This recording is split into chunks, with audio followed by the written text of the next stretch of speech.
Hey everyone, and welcome to today's high score. This is Sifted's weekly call-in show, and it is going to be weekly.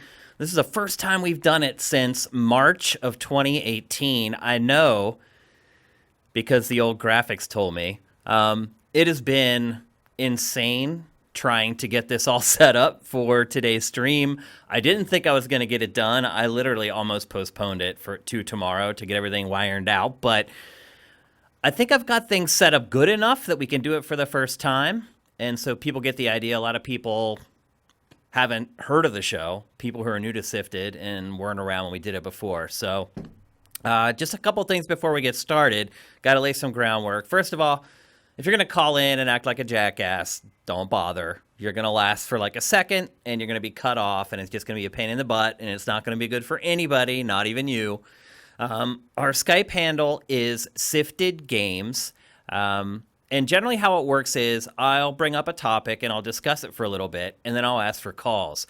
Once I'm on a call with somebody, don't try to call in because we don't have a call screener here. So we can't put people on hold and kind of queue you up and then bring you in afterwards. So while I'm talking with someone, you can call, but I'm not going to be able to answer. So generally, once I finish a call with someone, I'll finish your thought or two, and that's your time to call in.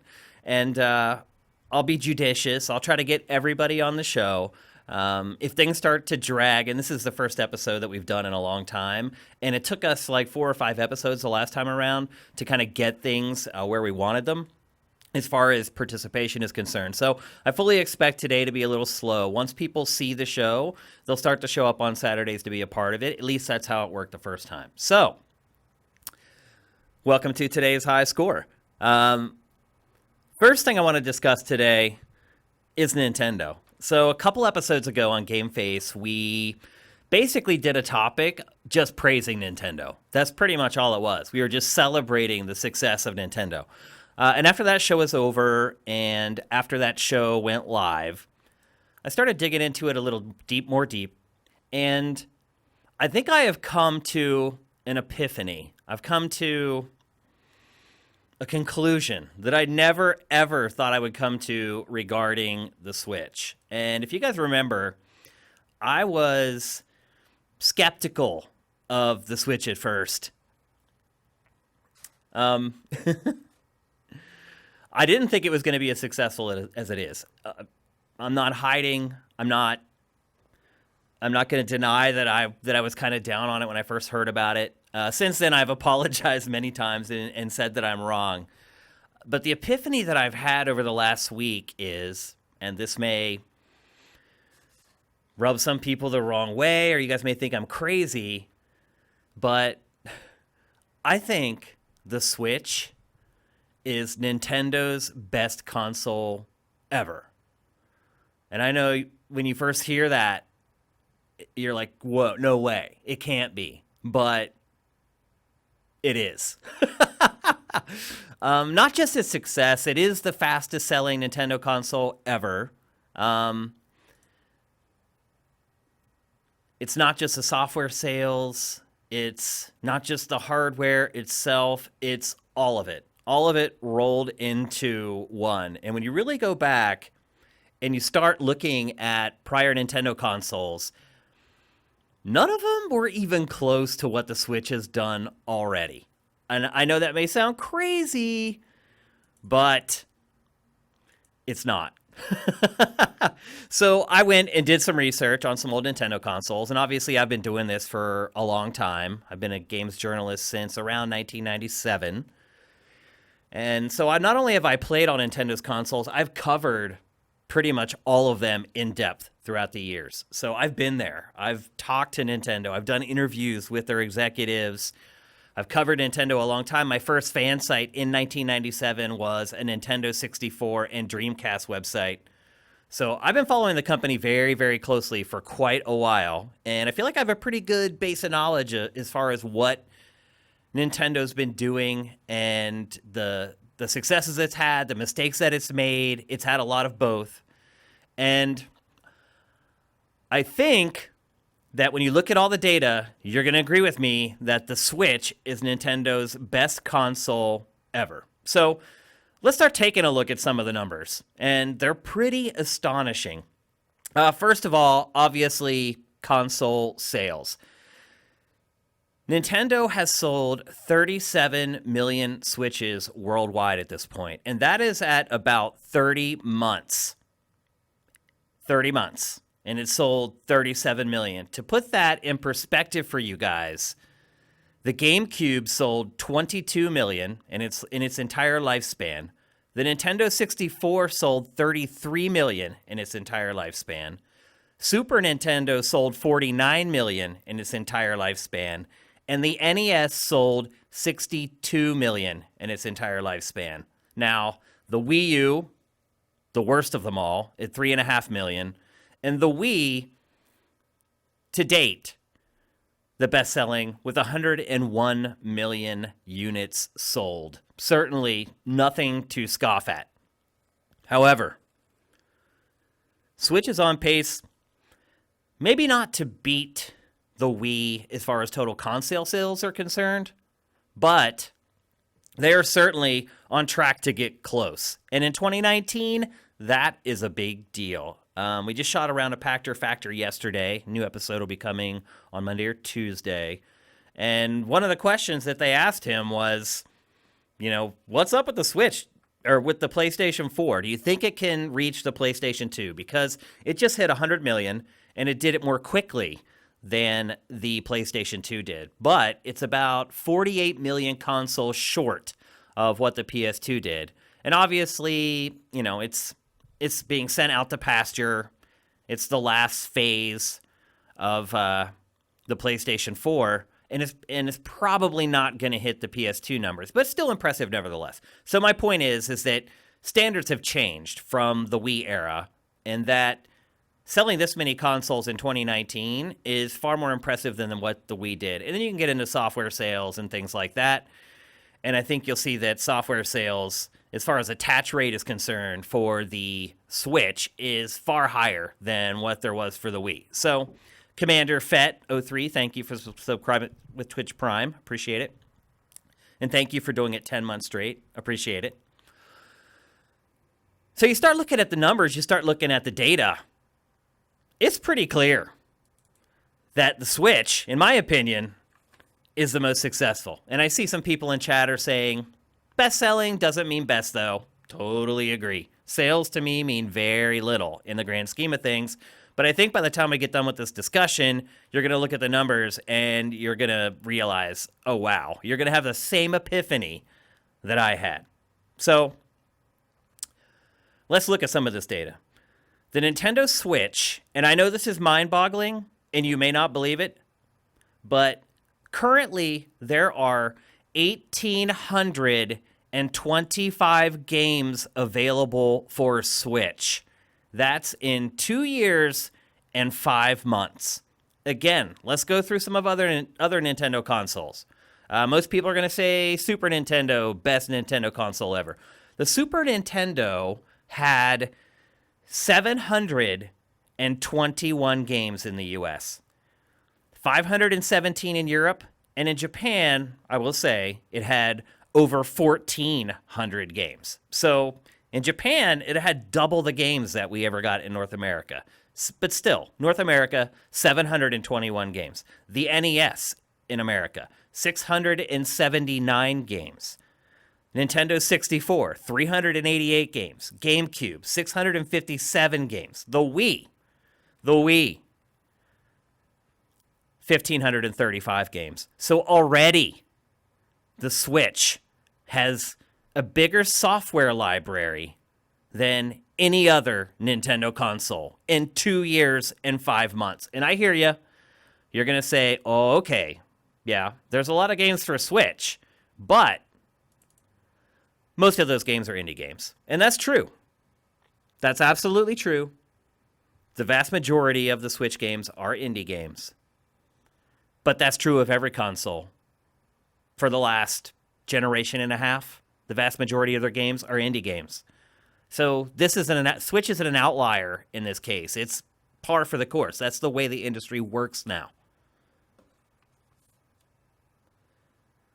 The crazy part, well, The crazy part is that there's that many games already in a little over 2 years. That's really the crazy part. 1,825 games. And I see people are saying in chat, but wait a minute. It's about quality. Okay, I'll take that bait. The Switch, in 2 years and 5 months, is the first Nintendo console to have big budget releases for the following franchises: Zelda, Mario, Smash Brothers, Mario Kart, Pokemon, Kirby, Yoshi, Fire Emblem. That's in the first 30 months. Now, do you think those games are quality? I think if you look at the Metacritic scores for all those games, they're really quality. Even the outliers, if you want to call them outliers, talk about Yoshi or Kirby, those games got around an 8 Metacritic. That's a high score, people. That's a really freaking high score.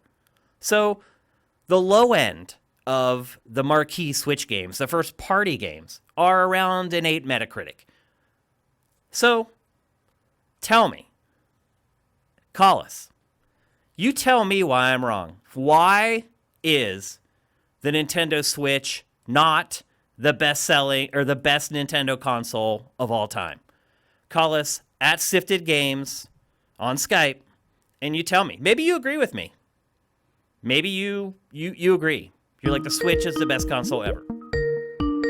We have our first caller.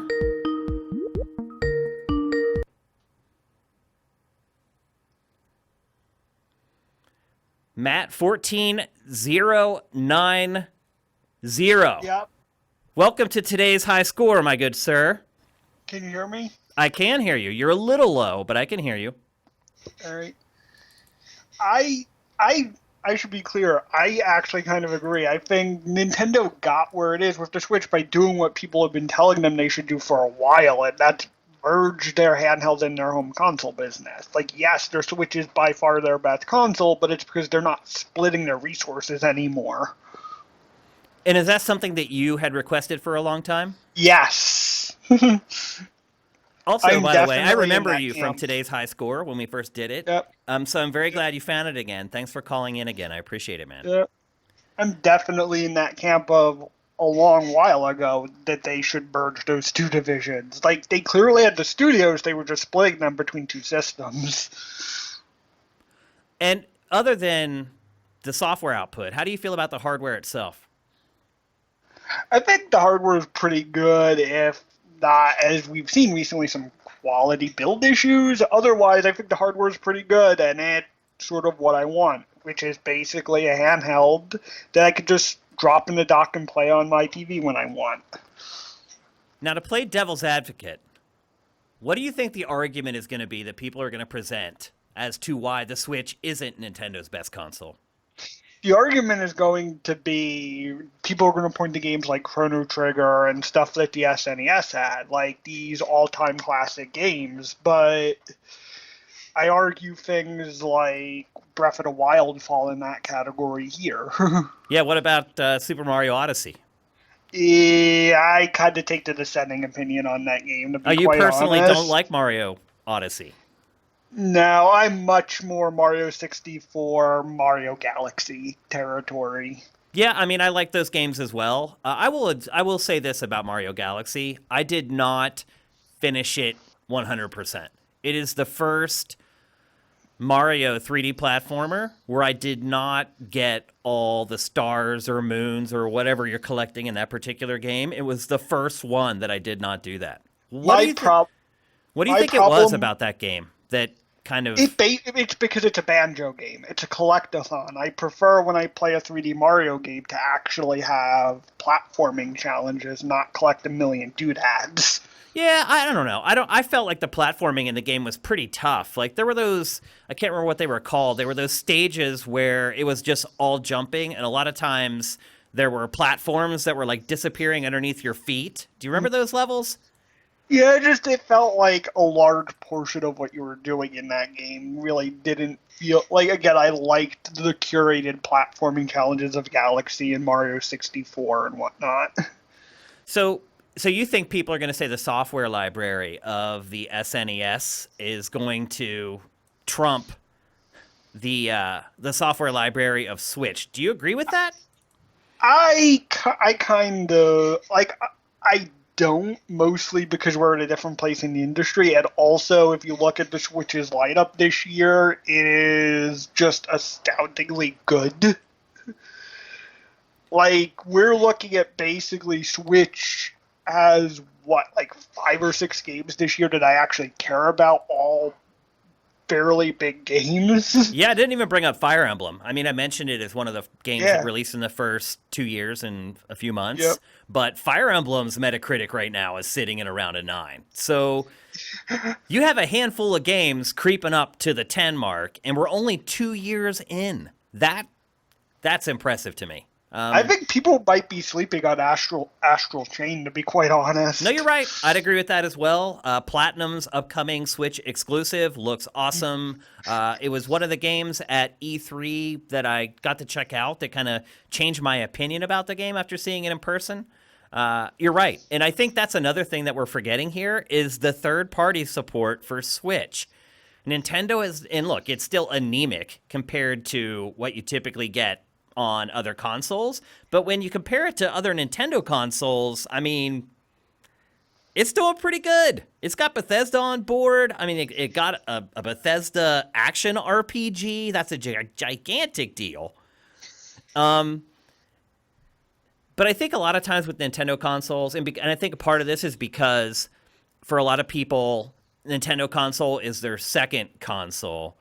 But I think a lot of people just tend to assume that Nintendo consoles have zero third-party support. But they do. I mean, I'll be fair. It is my second gameplay thing as well. I mostly play PC games, but yeah, like I know. But for what I know, what I'm getting, which is some really good first-party stuff and some really unique third-party stuff, because you actually have to make games specifically for it. So you don't get the bog standard stuff that you find on the PS4 and Xbox One, which, frankly, I'll be honest, I found most AAA this gen to be pretty lacking. So, but that's me. Now, do you have other consoles, or are you just PC and Switch?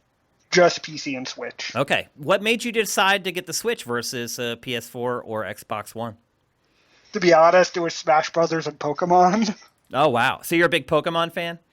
Yep. Okay. Well, thank you very much for your call, and we'll be here every week, and feel free to call back next week.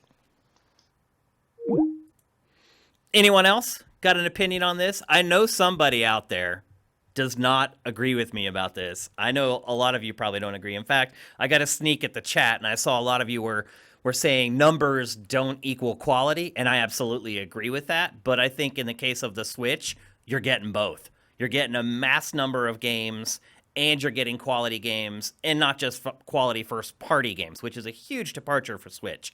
I mean, I haven't even talked about the hardware yet, to be honest with you. And again, you can call in at Sifted Games on Skype. The line's open right now, so call in and we can get you on the show. But I haven't even talked about the hardware yet. The fact that it is a hybrid console. It's a console and a handheld. And as our prior caller said, it is true that unifying the development pipeline has helped Switch a lot. But that's the way it is. It's like you can make special rules for anything in life. And to be honest, with data, you can typically manipulate data to basically back up anything that you're trying to prove.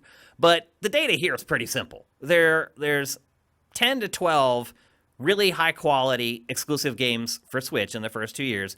And it has some of the really big third-party stuff, but all of the amazing indie stuff. And we've transitioned to a point where Nintendo is now getting the indie stuff first. I just created several games this morning on Sifted, new indie games. A lot of them were PC and PS4 because they were coming from Asia. But the vast majority of games that I create now are either announced for PC and Switch, or it was already announced for PC, and the first console that game is announced for is Switch. So it's not just quantity. There is quality there. It has the best indie games. A lot of people would argue it has the best first-party lineup. The third party's getting better. And if Switch continues to dominate here over the next couple years, that's going to get better, people. It's not going to get worse. Now, I know EA is an outlier. We're actually going to talk about EA a little bit later in the show here because there's a lot to talk about regarding EA. But I don't know. It's undeniable. Call us at Sifted Games on Skype. You can come in with just audio if you want, just as our last caller did. You can come in with video if you like. We'd prefer that, obviously, because it's much easier to understand someone's inflection when you can see their face, so we'd appreciate that. Or maybe you just all agree with me. Maybe that's it. Maybe I'm right on this. Maybe you guys agree that Switch is the best. All right, looks like we got our second caller coming in. It's Matthew Wilson.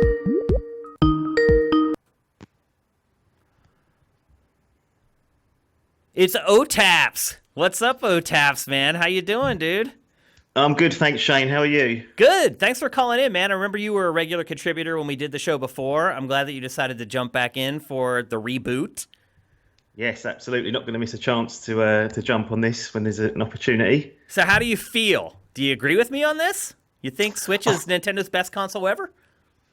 I think I am in your camp because I'm no sort of Nintendo expert, so I might be a little bit ill-qualified to cast my opinion.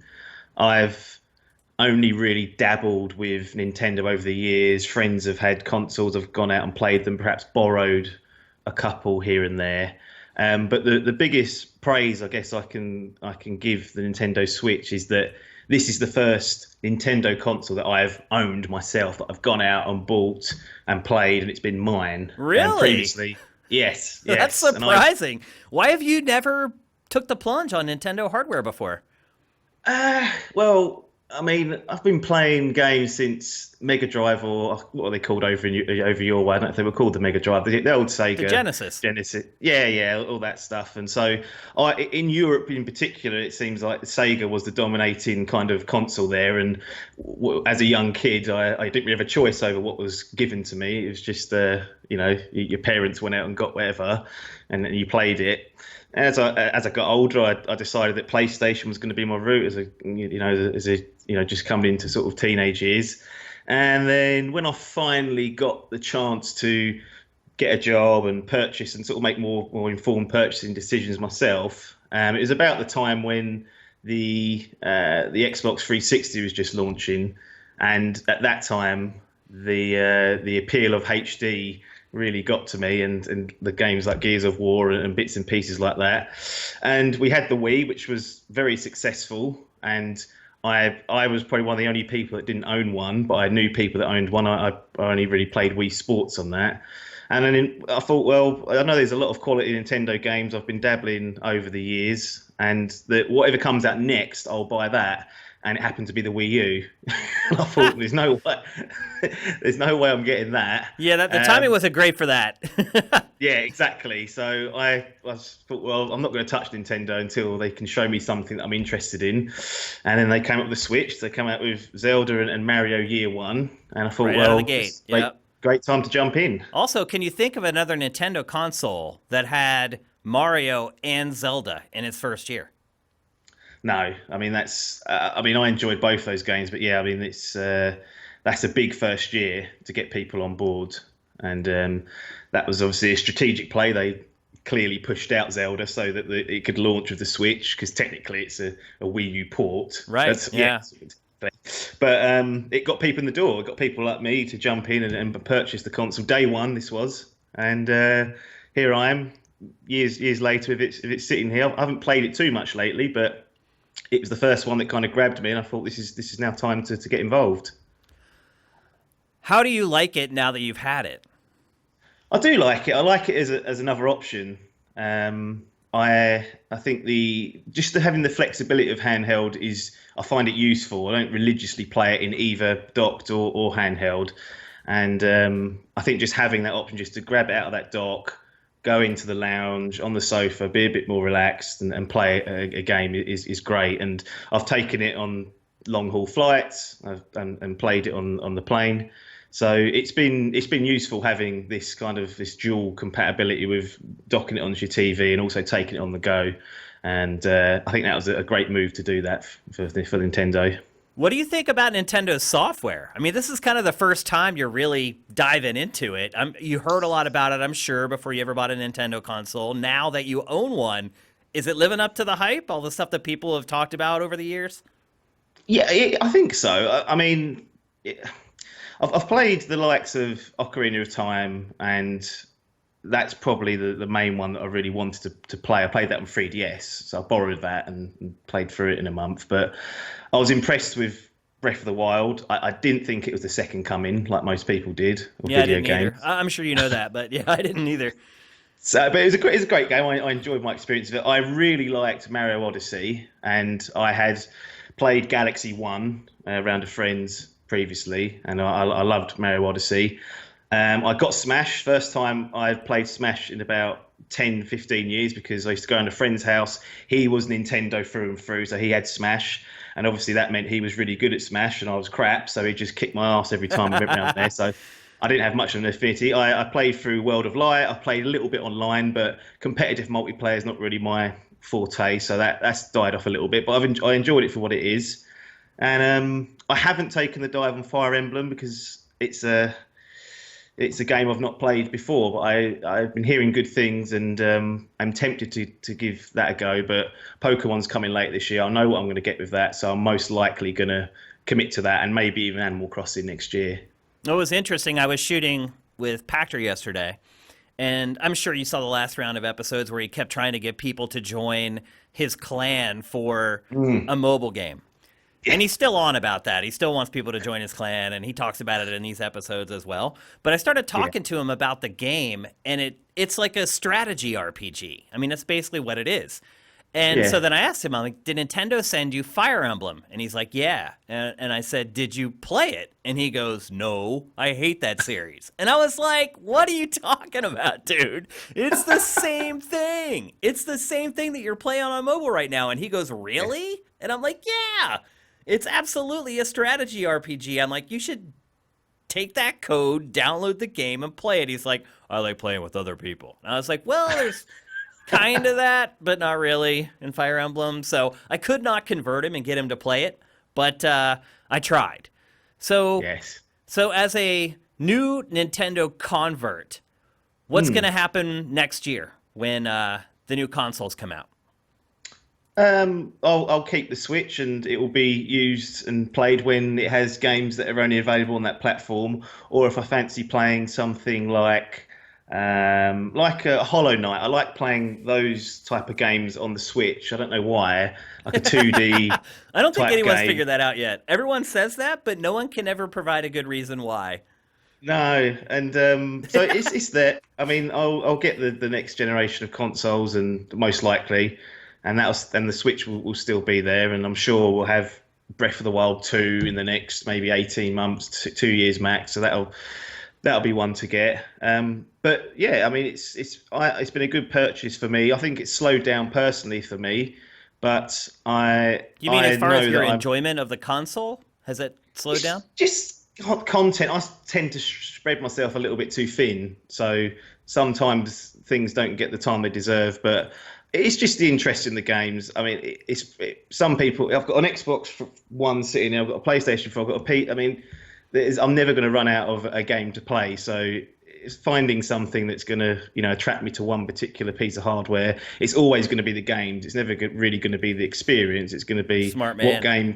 what game can I play on which platform, and which is best for that? Is it a Hollow Knight that actually I'd prefer to play on the Switch? Okay, if it is, I'll go and get it on the Switch rather than PC or PlayStation or Xbox, and I'll just go to whatever platform it takes my fancy and whatever game at that moment I want to play. So, will you buy another Nintendo console?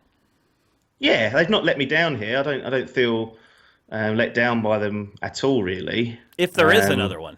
Yeah, if there is. I mean, maybe they just reiterate on the Switch for a while because, it seems to be working. I know I'm not the only person who's kind of committed to Nintendo on this particular generation, and yeah, they've obviously hit a very popular market, and it seems to be doing well with the data you provided earlier. I think what you're going to get for people saying that Nintendo's this is not their best console is the main comparison people have is against the other platforms, which is not what you're asking. You're asking, is Oh, this you the mean best against like Nintendo? PlayStation 4 and Xbox Yeah, One? Yeah. yeah. No, Which this is is a Nintendo. completely I'm not saying different it's the conversation. best console ever, Yeah, period.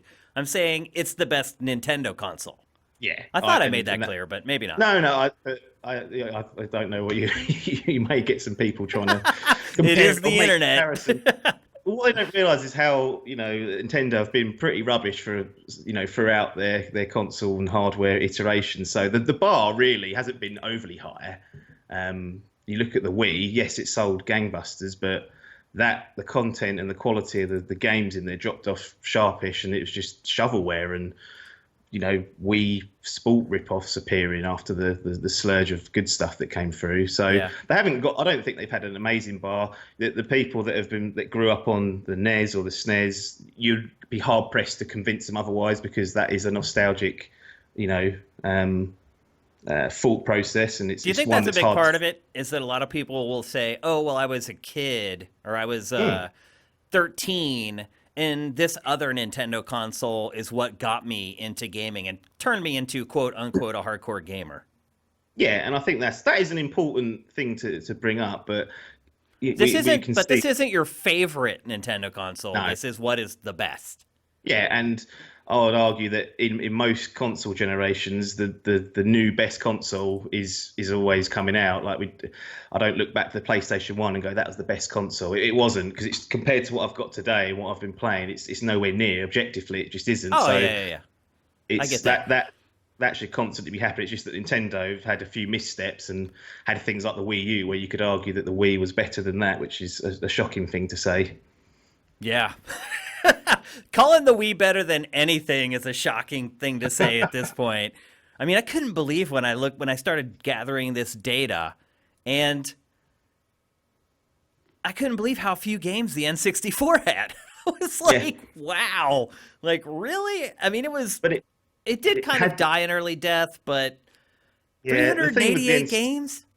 Yeah, I It's mean, the thing crazy. with the N64 though, it had Ocarina of Time and Mario 64, which Groundbreaking. groundbreak, and Yeah. that's what people remember, and Yep. that sometimes goes further than the quantity of games on it, because and nowadays it's even hard to say, well, we haven't had any groundbreaking games like that, but and I'm not sure we will get many games like that going forward. There's been so many ideas tried and tested. We might get a couple of gems, but back then the ceiling was there to be broken, and now the ceiling's way higher, and you're going to be hard pressed to find those those groundbreaking games in 2019 and going forward. We I might get mean, a couple, forever, but you're going to have problems finding games like yeah, that.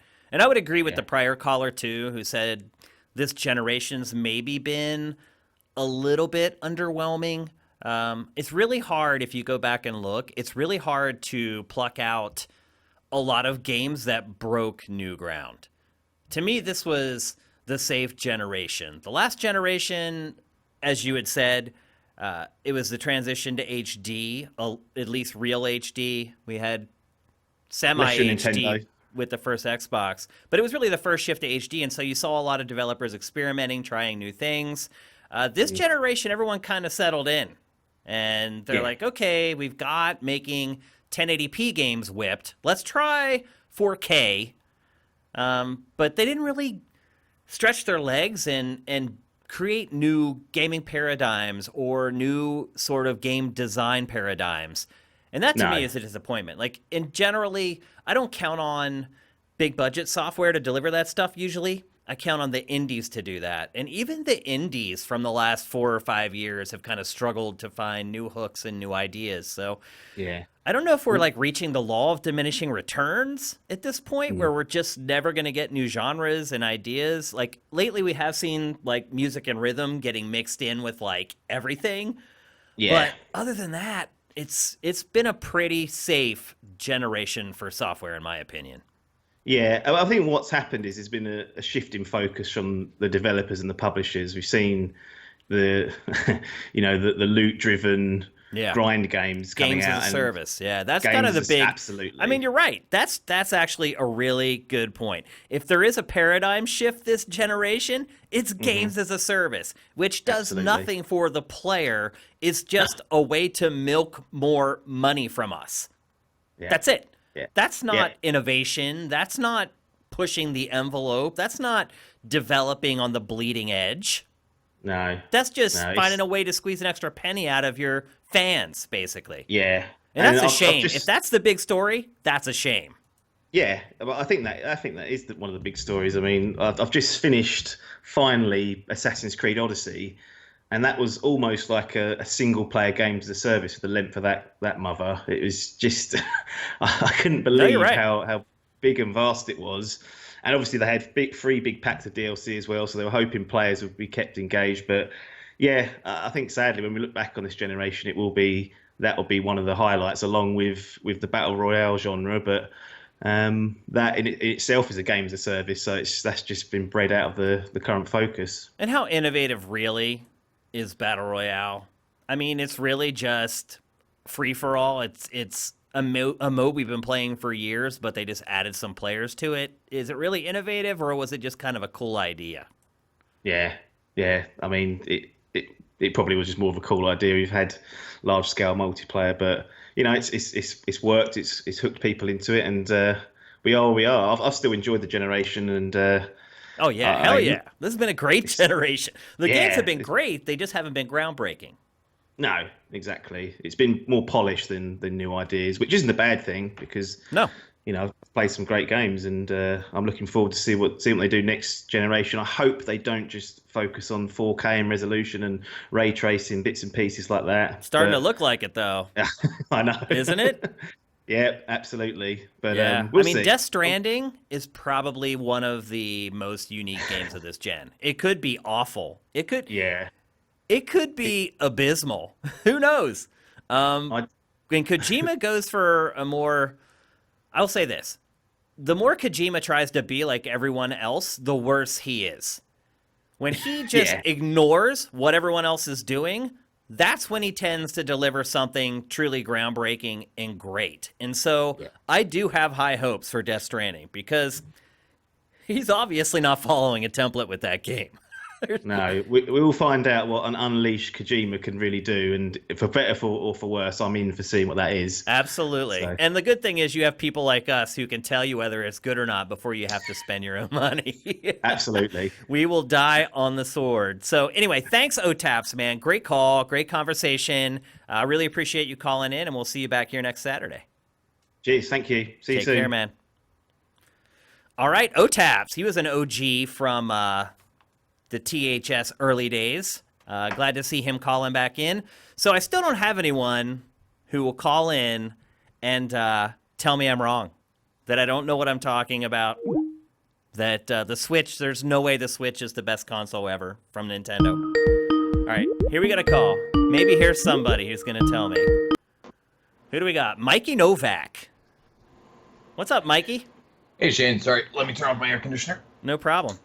Oh, another note I should mention, not just for this episode, but for future episodes of today's High Score, is always make sure you turn down your computer speakers when you call. Because if you don't, we're going to get a wicked echo and feedback. So once you connect with me and you're on the show, make sure that you turn down the speakers on your computer.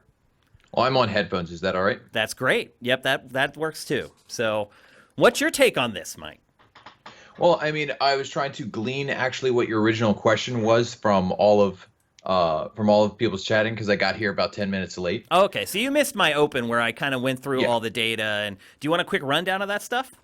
Sure, just real quick. Okay, so sales-wise, Switch is already at 37 million. GameCube sold 22, N64 sold 33, SNES Okay. sold 49. It's tracking, the Wii sold 101 million. So it may not hit that, it might, but it's tracking to be at least the second best-selling Nintendo console ever. And then as far as games are concerned, the Switch has over 1,800 games already in just over 2 years. Wii U finished with 764. The Wii had 1,535. In other words, already the Switch has more games than any other Nintendo console. So that was the data that I shared at the Open. Okay. So based on the data. What do you think? Well, I mean, the part of it is that I think, I mean, it's mostly its novelty has driven a lot of the sales for it. I think people were really um, happy to have a console that looked like it could actually do and be a good game console and actually distinct from its predecessor, the Wii U. But I think also a lot of its success has to do with not quite cannibalizing, but I'm sure some of the people who bought the Switch are people who only would have bought one of Nintendo's handheld consoles or For sure. handhelds. Yeah, I'd agree with And that for sure. I think it has the ability to be one of the best, or at least one of the best selling. But I think mostly in a fluke way, similar to what the Wii is, because the Wii pulled in people who had never bought a console of any type before, and then they obviously weren't repeat buyers come the next generation. Yep, that's Like yeah, fair. and even further down the line, like I don't know how many nursing homes are buying the Switch to give to their denizens to play different things like that. And so um, So you I feel like the Wii reached new audiences and the Switch isn't doing that? correct. That's also fair. I think the Switch is reaching for the most part existing Nintendo console hardcore gamers, the 13 plus million who either did buy the Wii U or almost bought the Wii U, partially the audience of their handhelds. I really don't know anyone, or not that many people, maybe one guy who bought a Switch who had never bought any Nintendo console before in his life. And I think it's basically just joining forces of the people who like Nintendo. And Well, I our don't think last that's a caller actually was one of those people, Otaps. He just yeah. said that Switch was the first ever Nintendo console he bought. Correct. And I think it is bringing in new people, just not maybe as many as people can tell, because without having like a purchase survey, like why did you buy this console? Yeah. It's hard to tell which camp that everyone's being pulled from. And I know I almost didn't buy the Switch. I mean, almost not buying the Switch is actually a lie. But it was, I was very much concerned about, like, I'm very much in Matt Kyle's camp. Like, I've played that console less than an hour in handheld mode, and I've played it 3 hours on the road, but I set it up on my table, and my brothers and I sat around playing Mario Kart, which is awesome because I couldn't have done that with any other console, but we all would have preferred just to have had a normal TV or a more powerful console.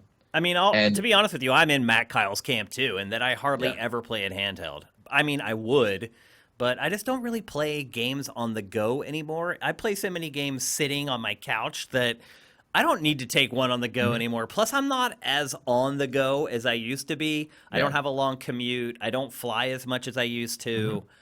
So my lifestyle's kind of changed, but mhm, I don't. I guess the difference between Matt and I in that regard is that Matt makes kind of a conscious decision to not play it as a handheld. And for me, it just has kind of organically happened that way because my lifestyle just doesn't match it anymore. yeah. And I really wanted the Switch to actually become my portable indie platform, Yeah. but due to my hands being so big and it being uncomfortable for me to play, and I had to do a lot of research, like with Hollow Knight, with Dead Cells, with a lot of games that would have been awesome on that platform. I had reports and reviews that they were not reaching the 60 FPS of everything else, and I was Uh, like, that's important to me. And so a lot of games I would have bought on the Switch, I went and bought on Steam because I just really wanted them to be as smooth as they could. And like the games that have spent my entire summer playing, I played through Ori and the Blind Forest, and I'm trying desperately to beat the final boss in Hollow Knight uh, right before we came in. good And luck. I would have, I would have loved to have played those on the go, but just the platform itself is not the right platform for me for trying to do that. And it doesn't help that the different issues are coming up that are kind of showing in light that even though it was a good idea, a lot of the Switch, a lot of the components were rushed, like components on the Joy-Con, console itself. obviously. Yeah. And there's a ton of really cool technology. And actually, Nintendo almost always tries to put some really cool technology. And I don't know how many of them have ever actually stuck. Yeah, not a lot. Sometimes they come up with stuff and then they never release it or they bail on it quickly. Remember Yeah, that GBA connector for the GameCube? That may be before your yeah. time, but they No, they no, really I force sorted. yeah, they pumped that up and then it ended up being used for like 2 games. And I think that makes people reticent to Yeah, jump in on new Nintendo ideas sometimes. yeah, Let's go back to what you're talking about with the Wii though. sure. So the thing with the Wii was sure, it was in nursing homes. People like our parents wanted to play it, which is great. But when you really Yeah. look at the data, it those people bought the console, got Wii Sports for free, and never Mhm. bought anything else. So Oh yeah, the is it software better adoption to was have a terrible. console that casual people end up resonating with and don't end up buying a lot of software? Or is it better to have a console like the Switch that resonates with the hardcore, the people who are going to spend a ton of money on software? Well, I mean, overall for your platform, you want people who buy a lot of software because like in general, but Nintendo's in the unique position that I don't think they've ever lost money on hardware to date. Oh yeah, they always sell their hardware at a profit, or at the very least at break even. Yeah. Correct. So the Wii, like even if they didn't have a lot of software adoption, they made a ton of money on that system because Nintendo doesn't sell at a loss. Yeah. If PlayStation or Microsoft had been in the same situation, they might have not actually been happy if like everyone just bought the Xbox 360 and only played the Kinect demo disc or whatever that came in Yeah. the box. They wouldn't have been happy. They would have been like, no, we want you to subscribe to online. We want you to eventually, over the life of the console, spend at least as much as you paid on the console, if not more, on games. That's true. Yeah.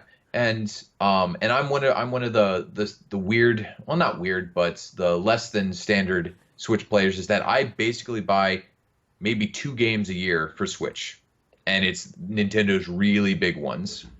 Um, So you have uh, both other consoles? I only have PlayStation because I have a very nice gaming PC. So Oh, okay. That covers most of ex- your Xbox stuff then. correct. So I really don't have any gaps, and so anything that isn't Nintendo core, I'm not going to buy on the Switch just because. Again, it's like Matt Kyle switching over to the Xbox One X for all of his commonly available stuff. He's Third like, party stuff, yeah. it looks the best, it plays the best, and I agree with him. And aside from a couple of weird deals, Nintendo also doesn't have sales that often. If Yeah. Nintendo had Steam sales, I would have probably filled out most of their library long ago. Hey, I had that game, Elebits. It was terrible, but I bought it. Yeah. I have a question for you. Sure. So, like I said, the Wii sold over 100 million consoles, and there's still a long way to go for the Switch to get there. Mhm. But do you think that the people that bought the Wii either ended up picking up Wii U or bought another console? Do you think that it was an evangelist and turned those people into gamers? Or do you think it was just a flash in the pan? Because the attach rate for Wii was abysmal. And in all Yeah. honesty, a lot of publishers, third party publishers, came back to Nintendo for the Wii and then was taught another really hard lesson, and now they're gone and they don't work with Nintendo anymore. So Yeah. I don't know. I have a problem viewing the Wii as a superior platform to Switch No, because of that. no. I don't think, and that's kind of what I was getting at. That I would not argue that the Wii is the most successful console. I would just argue that it sold the most. Yeah. Like it, and it all depends on the metrics of success that you're measuring it by. But I'd say is actually furthering video games as a whole. I don't think the Wii actually did very much. In fact, it probably set a few things back because it set relationships back with Nintendo and third parties. It's basically taught a lot of people actually that unless it has Nintendo on the logo or the producer, if it's on a Nintendo console, there's a good chance it's garbage. Yeah. And so I think it software wise, it actually might have done more harm than good, at least outside of Nintendo's core properties. Also, a lot of people hate the waggle that was associated with a lot of Wii games. I didn't. I actually liked the motion controls on Wii, but Yeah, no, Matt, for I instance, he hated them. no, I actually had no problem with them. Like I was a little disappointed that it wasn't as precise as it was marketed to us. Did you ever get And the Motion Plus attachment or a Motion Plus controller? Because it got a my lot better then. yeah, my brother got that with the what is it? Skyward Sword. He Yeah. got the Skyward Sword bundle, and I played that. I'm like, oh, this feels much better. Yeah, But it I was actually a huge leap. But I actually love playing through Twilight Princess with the. I actually did what you do with the Switch with Twilight Princess, like had like the split hands, Yeah. kind of like very I relaxed. played every and Wii game playing that through way. Every single one of them. That's what got me onto it. Yeah. And then it went away for Wii U, and I was like, that sucks. Like, No. I But like playing that way. But I absolutely loved playing Metroid Prime 3 and the Resident Evil 4 re-release on Wii. Those are two of my favorite games, and I loved. And that I thought they used the aiming and the other stuff like that of the Wii to its probably one of its best uses, like even more so than like Legend of Zelda and stuff like that. But Oh, wow. Yeah. like or at least with Metroid Prime 3, everything that you did with like the nunchucks and stuff like that felt like you were kind of doing what was happening in the war, like tearing off shields. Tearing the like, shields off felt real good. and even just pulling levers, it like instead of any other game, it's like press a button to do this, and it's like no, pull your nunchuck down, and I'm like, all right, I'm cranking this shaft down, and we're gonna go. And like I love that game, has a lot of special memories for me because I was not free to play whenever I wanted at that time, so I played 90% of that game after 11 p.m. at night, snuck down in the basement after my parents had gone to sleep. You know what? I'm running B-roll here of Wii U right now, and I'm just gonna, I'm watching it. I'm yeah. gonna rewind this right now because I don't know if you noticed or not, but in this trailer, it says switch from TV to your controller. Yeah. It says it right there. Switch from TV to the new controller. Yeah. That's wow. Yeah. It just shows you that was something that was brewing there for a long time, and it was something that they were trying to do. Maybe they just didn't have the tech for it yet. Interesting. Yeah. It's funny going back and looking at this old promo stuff and seeing kind of how stuff was marketed. And my brother actually still loves his Wii U. He keeps it around because there's still a bunch of games on it that they haven't ported to Switch yet, like Breath of the Wild, or sorry, Twilight Princess HD, Wind Waker HD, like those games. He's like, these games are gorgeous and they play great on this. Yeah. And there's nowhere else to play it yet. I boxed mine up. It's been in the box now for honestly, after I got Switch, I think I boxed it up and put it away. Understood. Yeah, it is what it is. Well, I got a lot of enjoyment out of Wii U. I mean, to me, it wasn't a terrible console. No. It just was marketed terribly, and because of that, it didn't have the legs to actually get people to buy software and prolong its life. Even though the Wii U was basically Wii HD, and like that's just something I just can't get over, that people are trying to push 4K, and Nintendo still struggles to hit 1080, and it's just something that bothers me. And have you been playing Fire Emblem? I actually have not, because partially because I was blowing through Hollow Knight, and secondly, that series is just one of those series that never really grabbed me, and I know that it's a grind. I'm at the point in the game where it's really a grind. I'm about like 35 or 40 hours in, and I'm like, man, I'm starting to get tired of this. it's one of those games like Persona that I love hearing people so passionate about, and I love to enjoy it from a distance, and just enjoy like Sifted talking about it, Easy Allies talking about it, and occasionally watching it pop up and I'm like, I'm good. I don't need to run my own school in these curiously dressed individuals. It's but oddly enough, I like the original Xenoblade Chronicles. Oh. I hate 2. Okay. But I like the original Xenoblade Chronicles. Those games are a little bit of a grind. They're really long. Oh, it was tons of grind. Yeah. So, and I'm 60 hours into Hollow Knight, so I'm not against the grind. It's just was how I chose to spend my time grinding. So Gotcha. All right. Well, thanks for the call, Mike. That was a great call. Really insightful. I appreciate you taking the time to connect with us today. Have a great Saturday, brother. no problem. I'll be around. All right. All right. So, after it was all said and done, I don't think anybody really refuted my assertion that the Switch is Nintendo's best console. I'll give you guys, if anyone has a call where they feel like they can convince me that that's not the case, I'll take one more call on this topic. Don't call if you're going to agree with me, but if you disagree with me on this, give me a call and we'll hear you out. Because that's what this is all about. It's about different viewpoints. You guys may have a different perspective on something than I do that could make me go, oh, you know what? You're absolutely right. So I love my Switch. I think most people do. Again, I don't play it a lot handheld, but I don't need to. I get enough playtime out of it playing it docked. This is the year of the Switch, honestly. The Switch has carried this year for gaming. There were a couple decent third-party releases at the beginning of the year for other consoles, but for the most part, the Switch has really carried 2019. It's impressive. It's amazing to see. I'm not a Nintendo fan, but I do respect the fact that Nintendo doesn't give up. And not only does it not give up, it doesn't give up trying to succeed doing things the way it wants to do them. So Blue Ocean strategy, remember hearing that around the Wii and all that? Nintendo hasn't given up on that, despite failing miserably with the Wii U. Miserably. You would think some companies would say, oh, we went out on a limb, we tried something different, we tried something new, it didn't work, let's go back to the old way. Or let's start doing things the way everyone else does them. Nintendo never did that. It never buckled. It was like, you know what, we're going to double down.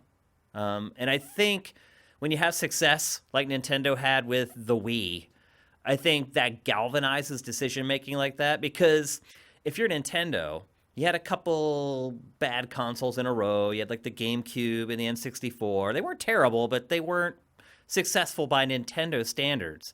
It's easy to shift focus then, because you're like, oh, we've had all these terrible runs from these two consoles. Let's switch it up, and they did that with the Wii.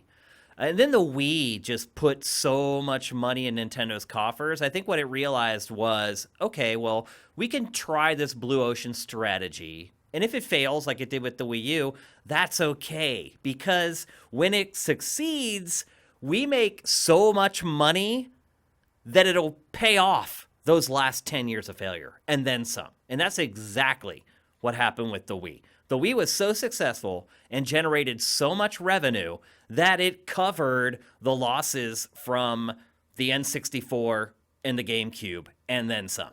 And that money, in all likelihood, also covered the failure that was the Wii U. But Nintendo was like, you know, we can have a miss or two in a row like it did before, but that's okay, because if we have one hit, it will make up for all of that and then some.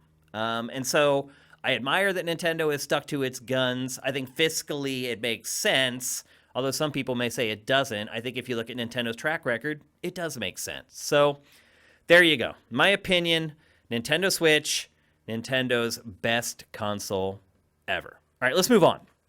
We got about a half hour left, and that topic took up a little bit more than I thought, but that's the way the show kind of works. It's we start getting in good conversations with you guys, and the time just kind of flies by. And usually I have way more topics for episodes of this show than I ever get to. So I'm going to try to get to these next couple a little more quickly. And again, give us a call on Skype at Sifted Games, SIFTD GAMES. So, Ninja's writing a book. For those of you who don't know, Ninja is probably the most recognizable face in all of video games right now. I mean, he's bigger than any developer. He's bigger than Reggie or any executive that people kind of freak out over. He's bigger than anything. He's the biggest thing in games. So this week, it was announced that Ninja, also arguably Twitch's biggest star, is jumping ship from Twitch to go to Microsoft's streaming service, which is called Mixer. I don't know if any of you guys have fiddled around with Mixer, but if you have, actually, give us a call, because I have not spent much time on Mixer, and I think if one of you have, and you could call in, you could kind of fill us in on the pluses and minuses of Twitch versus Mixer, because I think that would provide a great frame of reference for us for this conversation. So if you spent some time on Mixer, give us a call at Sifted Games on Skype, and let us know what you think the differences are, the major differences are between the two. For me personally, someone who's only checked out Mixer a handful of times, to me, the biggest and most obvious difference is one is thriving and the other is a ghost town. And I'm not so sure that giving, and the rumor is right now, at least this is what Pachter told me yesterday, that he heard through the grapevine. The rumor is that Ninja was paid $10 million. And the thing about it is, he is not, and again, this is something that was told by Pachter, and this is what's kind of going around behind the scenes in the industry. The other part of the contract is he is only obligated to play Fortnite on Mixer. If he wants to play other games on Twitch, he can. So they signed an exclusive Fortnite streaming license with Ninja and gave him $10 million to do it. Is it going to make a difference? The days that he streams, it will. The Mixer will go from like a couple 100,000 uniques a day to 500,000 uniques a day. Is that worth $10 million if you're Microsoft? I think it is. And the reason that I think it is because Microsoft has invested a ton of money into Mixer. And again, I don't know if any of you have used it. If you have, call in and let me know what you think about it. But based upon what I've been told and what I've experienced on Mixer, Mixer technically seems like it might be the superior platform. It seems to have more functionality, better functionality. The economy there isn't as developed as it is on Twitch. And that's a big deal, particularly for streamers, because we don't get a ton of money from bits and things like that, but most streamers do. I mean, they make a lot.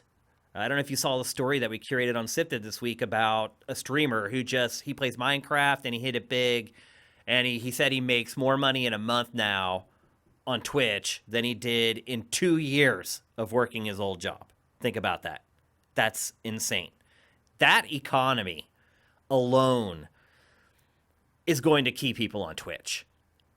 Not just people that are watching, like you good folks who are watching this right now.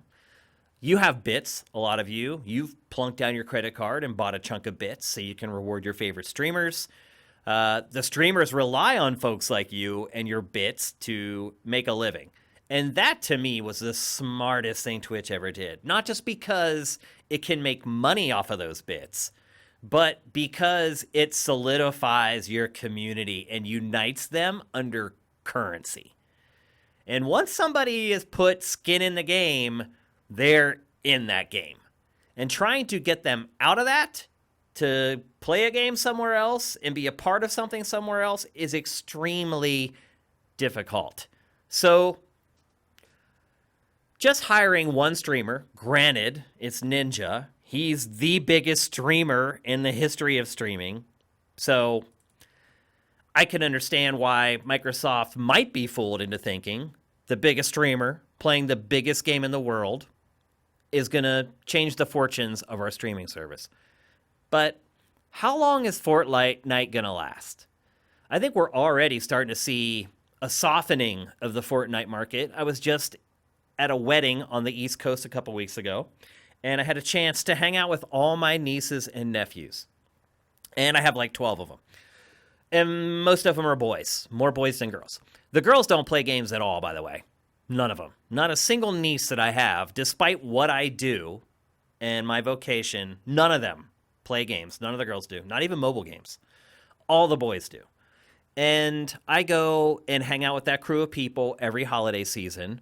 And for the last 2 years, all it was Fortnite. All they got for Christmas was Fortnite stuff, Fortnite backpacks, Fortnite pencil cases, Fortnite posters, Fortnite towels. My one nephew in particular was completely obsessed with it.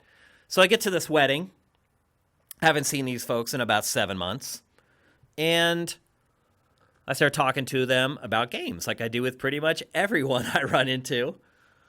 And I start talking to my nephews, and all of them are kind of like, yeah, I don't really play that much anymore. And they had previously gone through the Minecraft stage. Then they went through the Fortnite stage. And now he's playing Apex Legends. He's getting a little older. He's not 6 anymore. He's 8 or he's 9. And when you're in school at that age, when your first friend starts playing those other games, he's the cool guy. You want to be the cool guy. And so you change what you play as well. And so, at least anecdotally, amongst my relatives and the young kids that I know and love, Fortnite's starting to soften. So, what happens when people don't care about Fortnite as much as they do now? If you're Ninja, you don't give a crap because you just signed a huge contract for a game that is on the down portion of its curve. And you're still free and able, to play any other game you want. Any other game you want on Twitch. So if you're Ninja, that's a no-brainer, people. That is a no-brainer. I saw a lot of people online saying, oh, well, he's gonna turn off his fans on Twitch. The fans on Twitch aren't going to go over. I don't believe that for a minute. If they're real fans, they're going to follow him no matter where he goes. Whether he streams on YouTube or Twitch or Mixer or whatever, they're going to follow him. The casual folks, maybe they don't want to jump over to that new service and check it out just for Ninja. But his fans are going to be there. But that doesn't help Microsoft enough. Is it worth 10 million? Is it 10 million enough? That's tough. That's a tough determination to make. I'm sure, as I've said many times before, Microsoft's smart. It has all the data. It runs the data before it makes decisions like this. But $10 million is a drop in the bucket to Microsoft. I should also add, I think you guys know that already, but it is. It's really nothing to Microsoft to spend $10 million on something. It'd be great if they invested $10 million Sifted. So, look, it's not a big loss to Microsoft, but still, is it a smart investment? And I would argue, I don't know if I could argue. I think it's right in the middle. I think it could break either way. And again, if it were another company, I would say it's a terrible investment. Because it's Microsoft and it has $10 million to throw around like pocket lint, it's not as big a deal. So, what's the end result of all this? What do you guys think? Are any of you guys Ninja fans? Did any of you guys even get excited like that about streamers? It seems like some of you do, because some of you guys have bits, which means you're probably all over Twitch, and you're spending your bits. Is this going to convince you to go to Mixer and check out Ninja? Give us a call on Skype at Sifted Games. Ninja's also writing a book. Oh, we got our first call on this topic.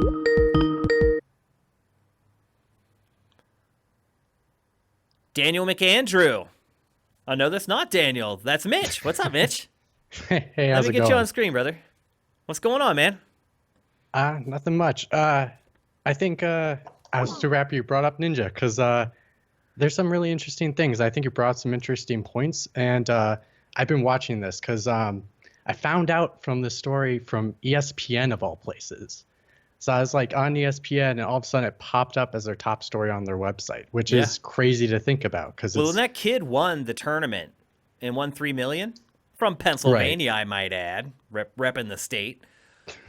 He was everywhere. That was on CNN. That was on ESPN. Like, I honestly am wondering if these outlets were paid for the coverage. Because, look, there are esports tournaments all the time for that kind of money, and nobody like that ever covers them. This kid wins $3 million. It's everywhere. So I don't know if Epic is like greasing the palms of these websites to get them to run stuff. I don't know, but I thought that was kind of suspicious.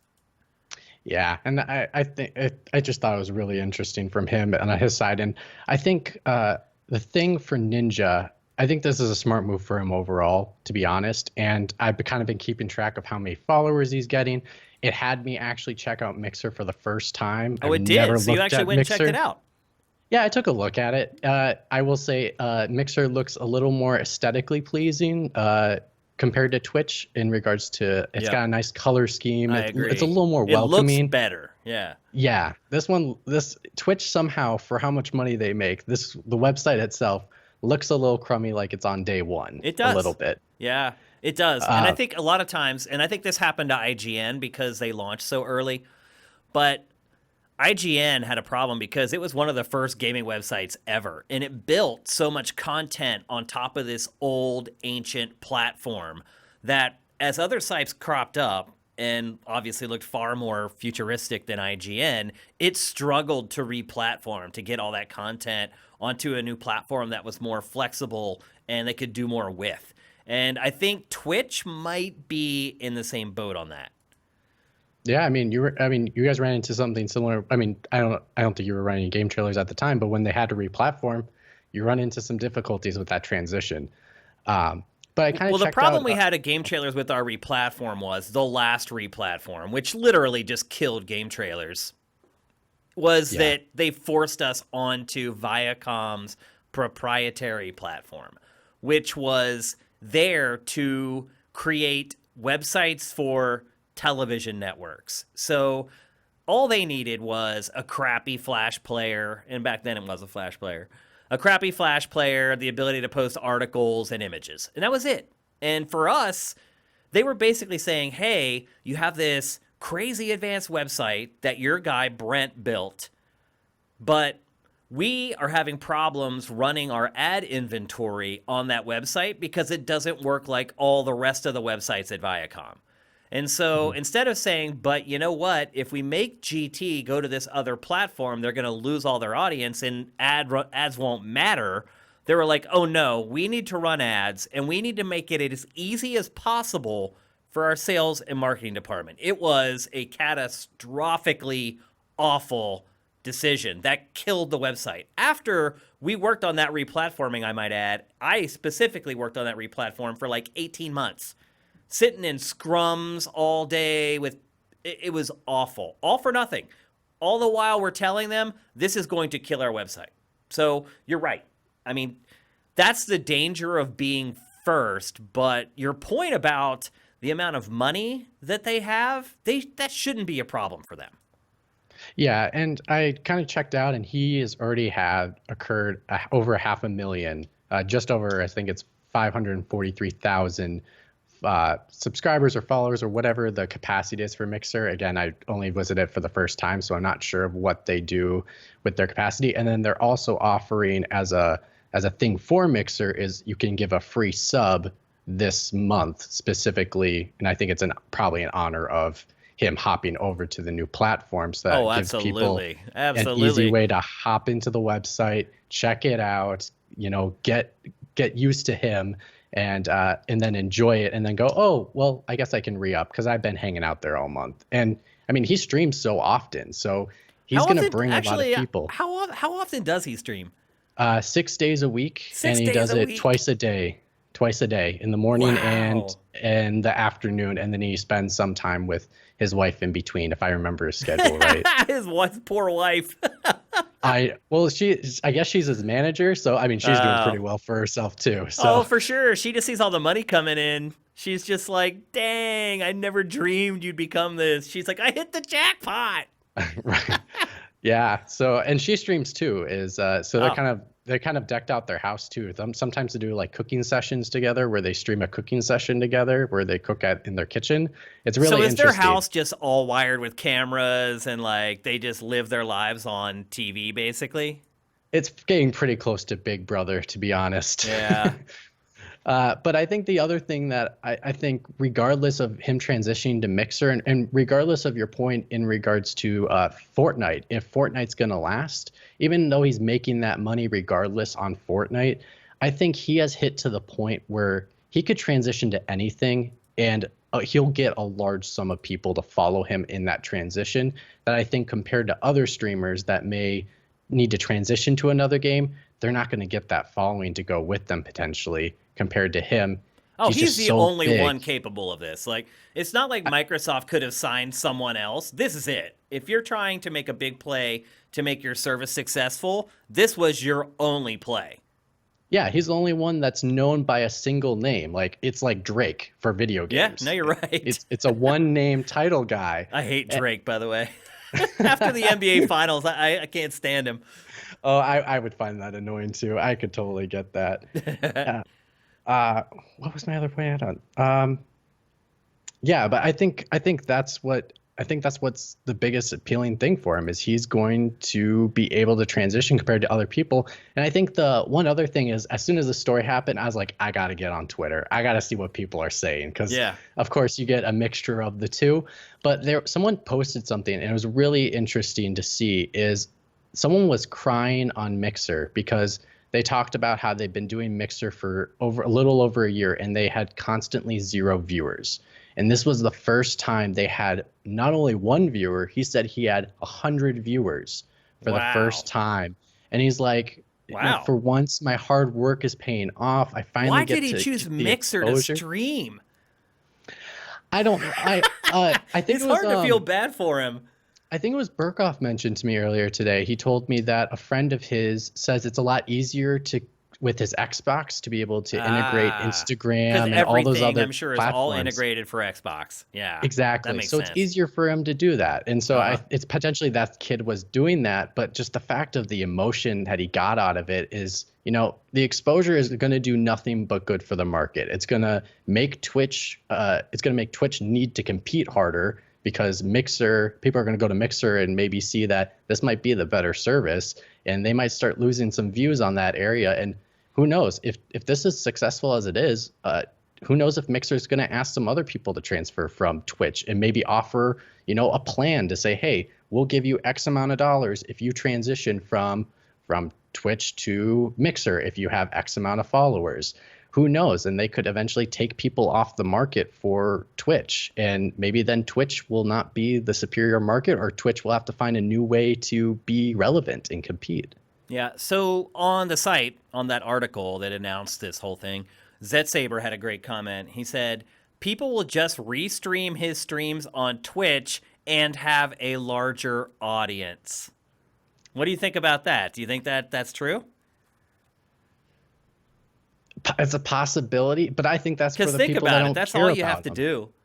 You just send the video feed into your video card and you just restream him on your channel. And now all of a sudden, you're the one with like 400,000 people watching your stream of him streaming on Mixer. I mean, the way the technology is like that, I think for me, that was the big sticking point with this whole thing was as to whether it was worth the investment or not for Microsoft. Is just the way the technology is now. You can't. It's almost stupid to sign an exclusive with anybody because it can get restreamed and bounced around. I mean, you can put it on YouTube. It's so hard to protect a stream from people who want it illegally. You can't. It's just the nature of broadcasting it. I guess you could say the opposite, though. If like people on Mixer could be streaming his stream, and people are watching his stream on Mixer. So, but there's nobody on Mixer. That's the point. That's what ZetSaber's saying. He's like, but everybody could, and they will. Everybody on Mixer is going to restream him because they want what that kid got, which is, oh my God, there's 100 people here watching me. I've never had any. And they're all going to hope for that. They're like, if I restream him, maybe someone will stumble on my channel and start watching it and they'll subscribe to my channel instead of his official channel or whatever. Mm-hmm. But when there's nobody there to watch, it's all irrelevant. If you restream him on Twitch, it's going to explode. So, I don't know. I mean, I can see why Microsoft did it. I mean, it's really like a Trojan horse to get people there, and then hopefully they find some other streamers that they like. I just think ultimately it's going to mostly be money flushed down the toilet. Well, who knows? The other thing I was thinking about is it could be, for all we know, it could be a Trojan horse, but it could be an ultimate master plan because we do have a Microsoft console coming out next year. And what if their focus is on streaming? What if their focus is getting Ninja on that stage to say, hey, I'm going to do it. Xbox has the best way to connect to Mixer. This is how you should do it, and this is how we're going to make streaming even better. What if he has input on what Mixer will be for the future by signing this contract of some kind? But they use him as his promotion. Does he care what the future of Mixer is? He just got 10 mil. He's like, you can do whatever the hell you want. I'm paid. You don't have to. I mean, I don't know how long the contract was for. I'm guessing it was probably 1 year, though. I mean, you'd be stupid if you're Microsoft to sign someone to an exclusive deal for Fortnite. That's longer than a year, I think. Right. Yeah, but who knows? It could be this ultimate master plan that we're just missing some key element. It's just the first step to the ultimate goal of some kind of domination. But the fact that it pulled the headlines like it did, I had to take a second take when it happened. I was like, wait, this is not a joke. And then I saw his video and I was like, everywhere. Oh, is this a parody? And then all of a sudden I saw it on the news and I was like, okay, this is not a parody. This is real. No, okay, it's legit. It is the real deal for sure. Well, listen, Mitch, thank you for calling in, man. As always, a great conversation. Did you guys record Beer Umverit today? Yeah, we did it a couple hours ago. So we talked about game pricing and kind of melded into a different conversation, but it's already archived on Sifted. So it's up on the site already. I've been here for the last 5 hours with you guys can only see me, but all around I am completely surrounded by gear, all the way around me. There is just this little window here that you guys can see. Everything else around me is just monitors and PCs, and there's wires going everywhere. I've got to figure out a better way to do this every week. I know that. I got here real early today, thought I had plenty of time, and I did not. So thanks for joining the show, Mitch. Lives. As always, a great call. Great talking to you. Everybody, when we're done here, head over to Sifted and check out the new episode of the Beer Umverit, one of Sifted's community podcasts. The archive of this will probably be up early tomorrow, I'm guessing. So that'll give you plenty of time to check out Mitch's podcast. And thanks for being on the show, man. Of course, anytime. All right, later. All right, see ya. The other thing I wanted to mention, and I mentioned off the top, is that Ninja is writing a book. Writing a book sounds like a pain in the ass, and I think if you actually wrote the book, it would be. But that's not typically how celebrity books work. Typically, celebrity books are written by ghostwriters who will research the person, work up a rough draft, send it to the celebrity, and the celebrity looks it over and just adds notes. And after they get the notes, they go over them. They'll do some face-to-face meetings with the celebrity to get some personalized quotes to make it seem more like they wrote the book. And I can tell you, I can pretty much guarantee Ninja is not going to write that book. It's going to go down exactly how I said it. There are book farms set up for this very purpose. Publishers where that's all they do. They have the staff in place to handle it all. Once they sign the book deal, the machine is just set into motion. I can guarantee that's what's going to happen for Ninja's book. This book is going to sell like hotcakes. It is going to sell like crazy. I saw some people on Sifted saying, no, it's not going to sell. Oh my gosh. It is going to be a New York Times bestseller so many times over. And a big part of that is that book sales, like a lot of media sales, have fallen rather significantly. So the metrics, the bar you need to reach in order to become a bestseller, it's not what it used to be. Being a New York Times bestseller is not of the same prestige as you would have got back in the 70s or 80s if you had a New York Times bestseller. And a lot of that is because it's ebooks and people stealing books. Regardless, this book is going to make him another $10 million at least. He may have signed the deal for more than that. Books are a very easy way for rich people to get richer. You don't have to do anything. You just license your story. somebody does a research, you add a couple anecdotes, maybe a couple stories, personal stories from that moment in your life.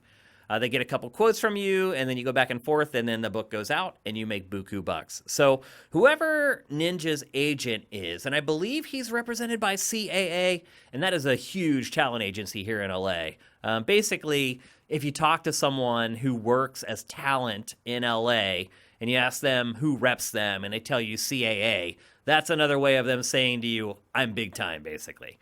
It's a humble brag. And I'm guessing CAA is representing Ninja as well, and they're doing an amazing job of maximizing his earnings potential. So I'm not hating on the guy. If I was in his position, I would do the same exact thing. I'm probably going to write a book someday anyway, but I will absolutely write it myself. All right. Time for the last big topic of today's high score. We're going to talk about EA. Isn't EA great? EA is great for podcasts because it always provides topics when there's nothing else going on. So I have a love-hate relationship with EA, but EA has had yet another crazy week. It came out, first of all, EA right now is on a defend itself tour. It's doing its financial reporting, and it is getting a lot of hard questions from investors, from journalists, from people at panels. I mean, they're just getting hit from all sides. But they're very unified in their disgustingness. It seems that no matter who speaks for EA, it's always the same message, and it's always a crummy message. So the latest this week was that the CEO of EA stated that we're not that concerned about Nintendo Switch anymore because people don't buy our games on Nintendo platforms.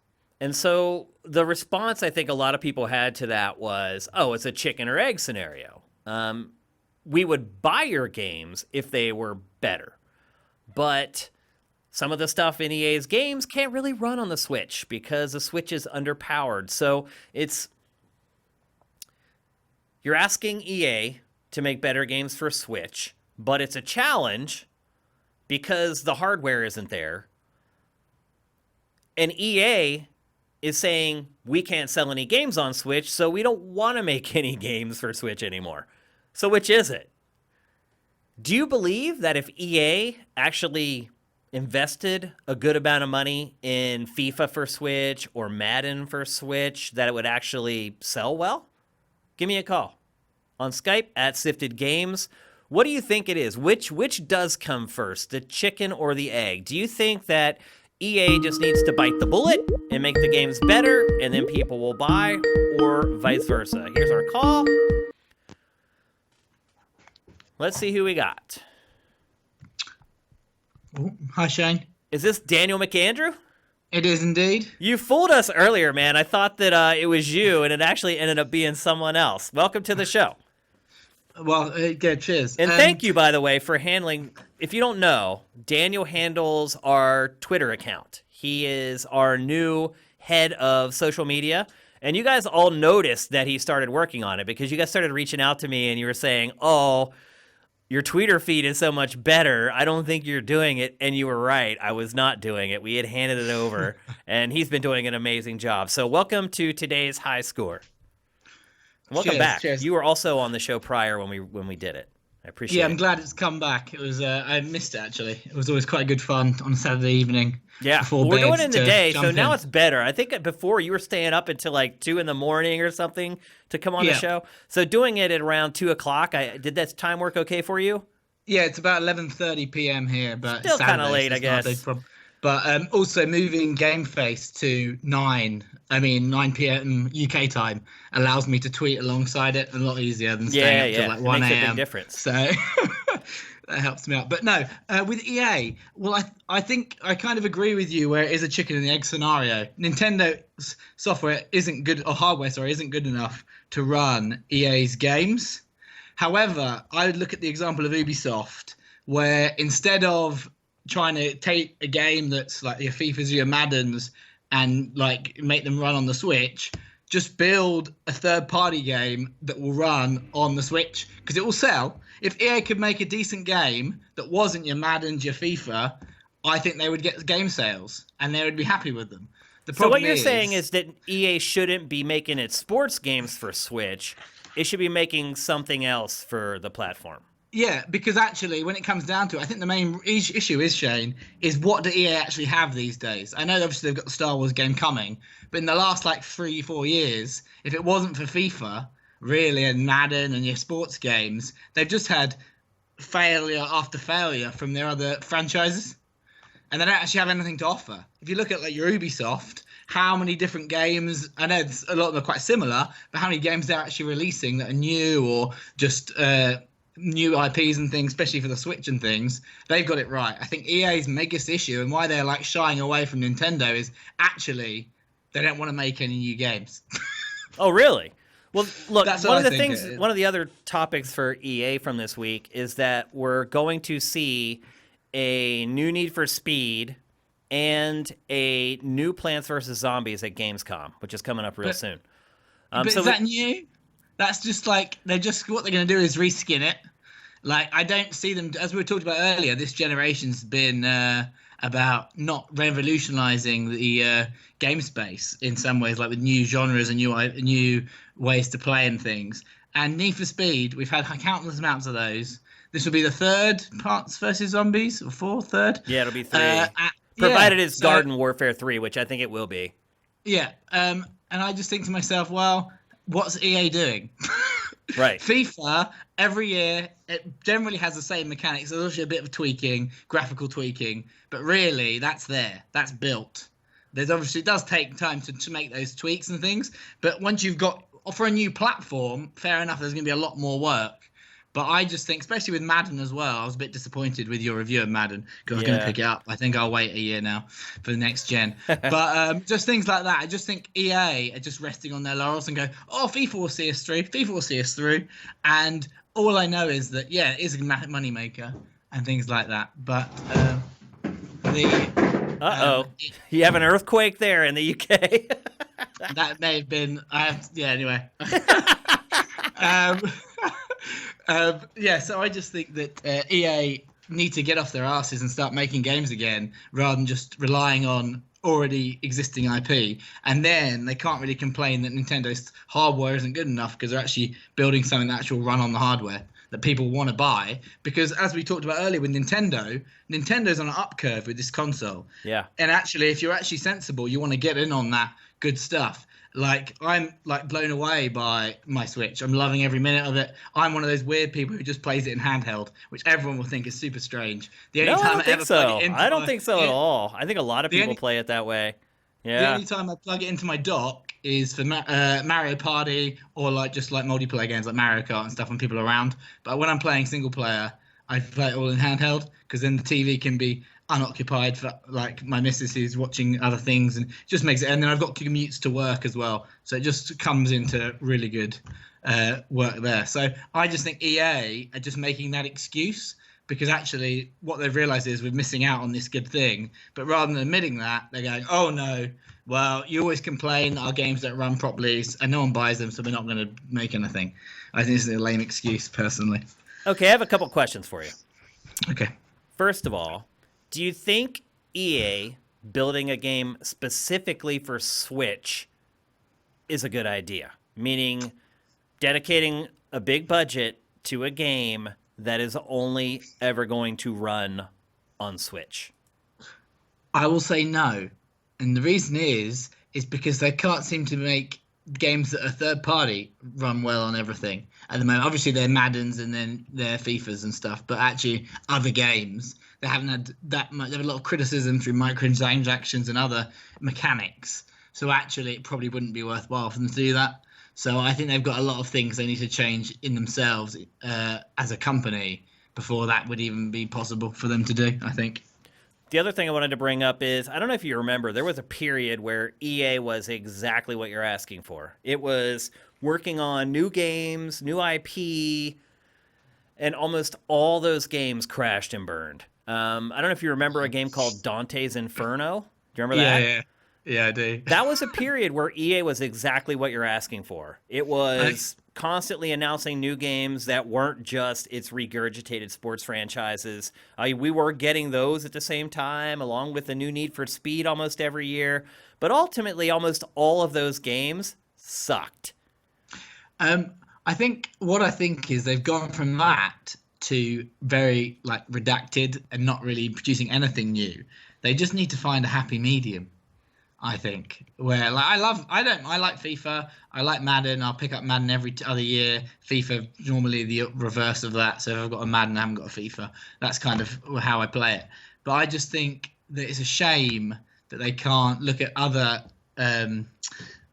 companies in the industry and go, why can't we make something slightly outside the box? Because they don't have the talent. They don't have the studios to do it. I think you're right. They don't have the studios to do it, and that's what they've got to. But I just think it's a shame that I just think it's a lame excuse. I'm saying that they can't have anything on Nintendo because people aren't buying it. And I do see the argument that the hardware's not good enough for the software. But I do think that other companies have managed it and are starting to manage it and realizing that it can work. The fact we're getting The Witcher on the Switch. I know it's a beginning of the generation game, but still, like there is ways to do it if you actually put the time into it. And I don't know. I just think it's a lame excuse, personally. I'd agree with you, honestly.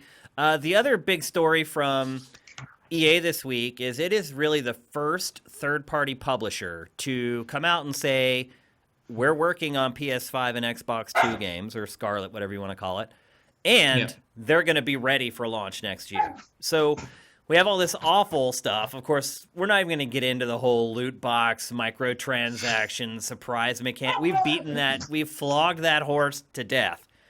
But EA does enough other bad stuff that there's still plenty of stuff to talk about. But this is one case where that's a good story to me, that EA is already cocked and loaded and ready for next generation when it hits next year.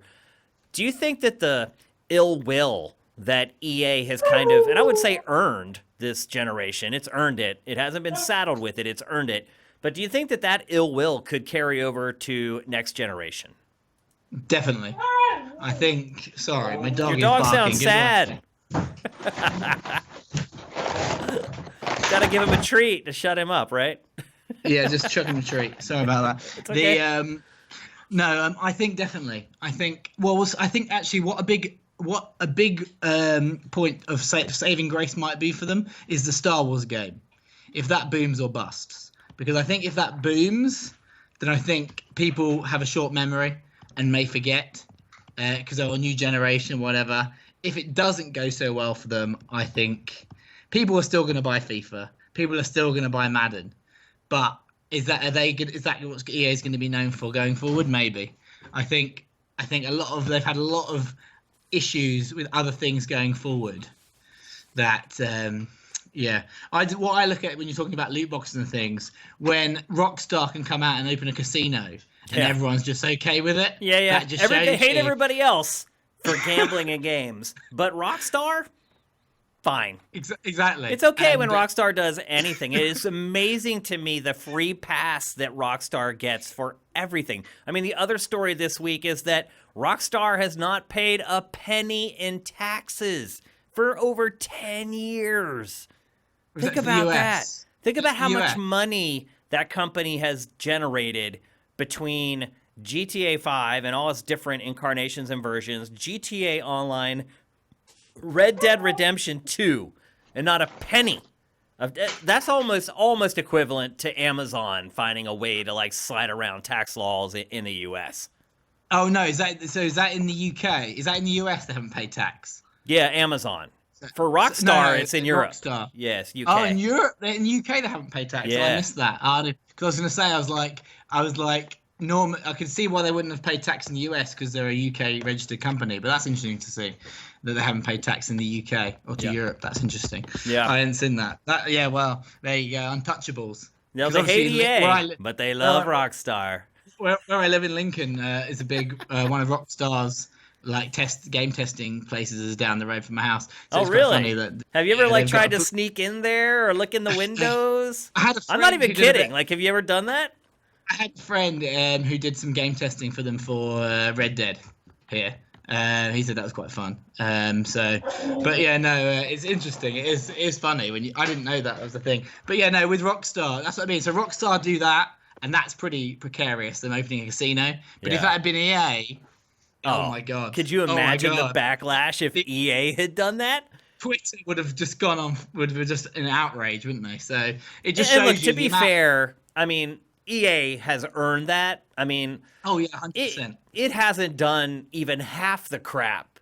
You know, Rockstar hasn't even done half the crap that EA has done. So EA has earned that cocked eyebrow of like, wait a minute, what are you doing? Rockstar has earned a little bit more of a benefit of the doubt, but then Rockstar just launches a straight up casino. It's like, we aren't half stepping with these surprise mechanic crappy things. Like, you're playing blackjack. Like, I mean, I gotta say, you know, sometimes I admire Rockstar for its brazenness because it will just do stuff that no other publisher would even venture to even think about because it would just be suicide.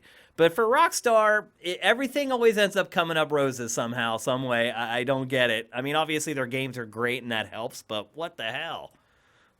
Oh yeah, no, I do agree with you, and I think, and this is when you're thinking about will it go over to next gen? Sadly, I think EA's hatreds will still go because, like everyone, even like I'm a school teacher, secondary school teacher, and even the kids at my school who I've noticed the 7s and 8s play Fortnite, the older ones play Apex Legends, but they all know that even though it was published by EA, they all know the hatred for EA, and they all have and a lot of them actually. Well, it's free though. It's free to play. Yeah, so. it's free. That's why it's free to play. No But surprise a lot of them- mechanics there. Yeah, so you've got all these. They even know there's like, oh, why would I buy an EA game because it's always got bugs in it, and they're Oh, like, really? 15 They think all 15 EA years games old. have bugs? Well, that's because of it was Andromeda that had a few facial bugs, right. things like that. So just stuff Yeah. that they've heard and they know just by Interesting. reading things and just reading things online. These kids are always connected. Yeah, It's I mean, crazy. where you So- work, you have better insight into the kids than anybody. Yeah, so it's quite interesting. And I work on like the east coast of the UK, so like literally in the middle of nowhere. And like these kids, it's called Skegness. All the English watchers would know exactly what I mean. And these kids are quite deprived, but literally they're all switched on, like on the internet. And like the stuff they say to me, I just laugh because obviously they're shocked when I rebuttal and say having a point, and they're like, "Oh, so you play games?" I'm like, "Yes, I've been playing games a lot longer than you've been alive." But so it's quite interesting to hear they're like upset towards EA as well, and they're like Yeah. 15, 16, 17 years old. So and they're gonna in a few years be buying the PlayStation 5 for themselves off their money and things like that. So I definitely don't think it's going away for EA, sadly. But I think they need to bring back a bit of good faith. They need to launch a game that isn't a sports game that actually is successful and doesn't have hidden loot boxes or stupid bugs that actually, if they play tested it a bit before they've released it, they wouldn't have them. Just things like that, I think. And I think the difference is Rockstar generally when they release the game, it's generally solid. Obviously, there is the exceptions, but I think, and that's where the trust. I mean, unless builds you're up. talking about the first Red Dead, Yeah, that was game horrific. launched as a disaster. But that Yeah. was Rockstar San Diego, so it's okay. It wasn't real Rockstar. That was the American Rockstar. Of course, their games are going to be buggy. The only- I don't the think only there's one- a difference anymore. I think it's just Rockstar. They all work together on everything now. Yeah, I think you're right. But listen, man, thanks for calling in. Once again, a great call. Thank you for everything you do on social media for Sifted. Thanks for live tweeting Game Face. Sorry for the lull in July. I was away on holiday and I didn't have very good data, so that's why it kind of lulled in July for Twitter. But it's going to be back up now for the foreseeable future, and we'll be tweeting regularly and stuff. So I hadn't had a chance to speak to you about that. So You just didn't thought I'd miss adjust- anything, man. I know, it was pretty quiet. so I July thought was I'd go. dead. I mean, it always is after E3, but it was really slow this year. I was so happy to see August come, let me tell you, because it was hard. Like we actually ended up doing, I think, between 3 Game Face and 1 grind, we still ended up doing like 4 episodes, but it was hard to get content together for all the episodes that we did last month. But things are changing now, and they should be good. Yeah, well, I'm glad we're back to a regular schedule. I'll start posting those in the mornings to like let everyone know the days they're going to be on and stuff like that. So we're good to go going forward, and I'll see you hopefully next week, same time. Sounds great, man. Have a great Saturday and a great rest of your weekend. Cheers. Bye. All right. So that's EA. EA being EA. Great call from Daniel, as always. We'll be here every Saturday at 2 p.m. I know some of you guys watch this and you're nervous. Maybe you don't want to come on the show.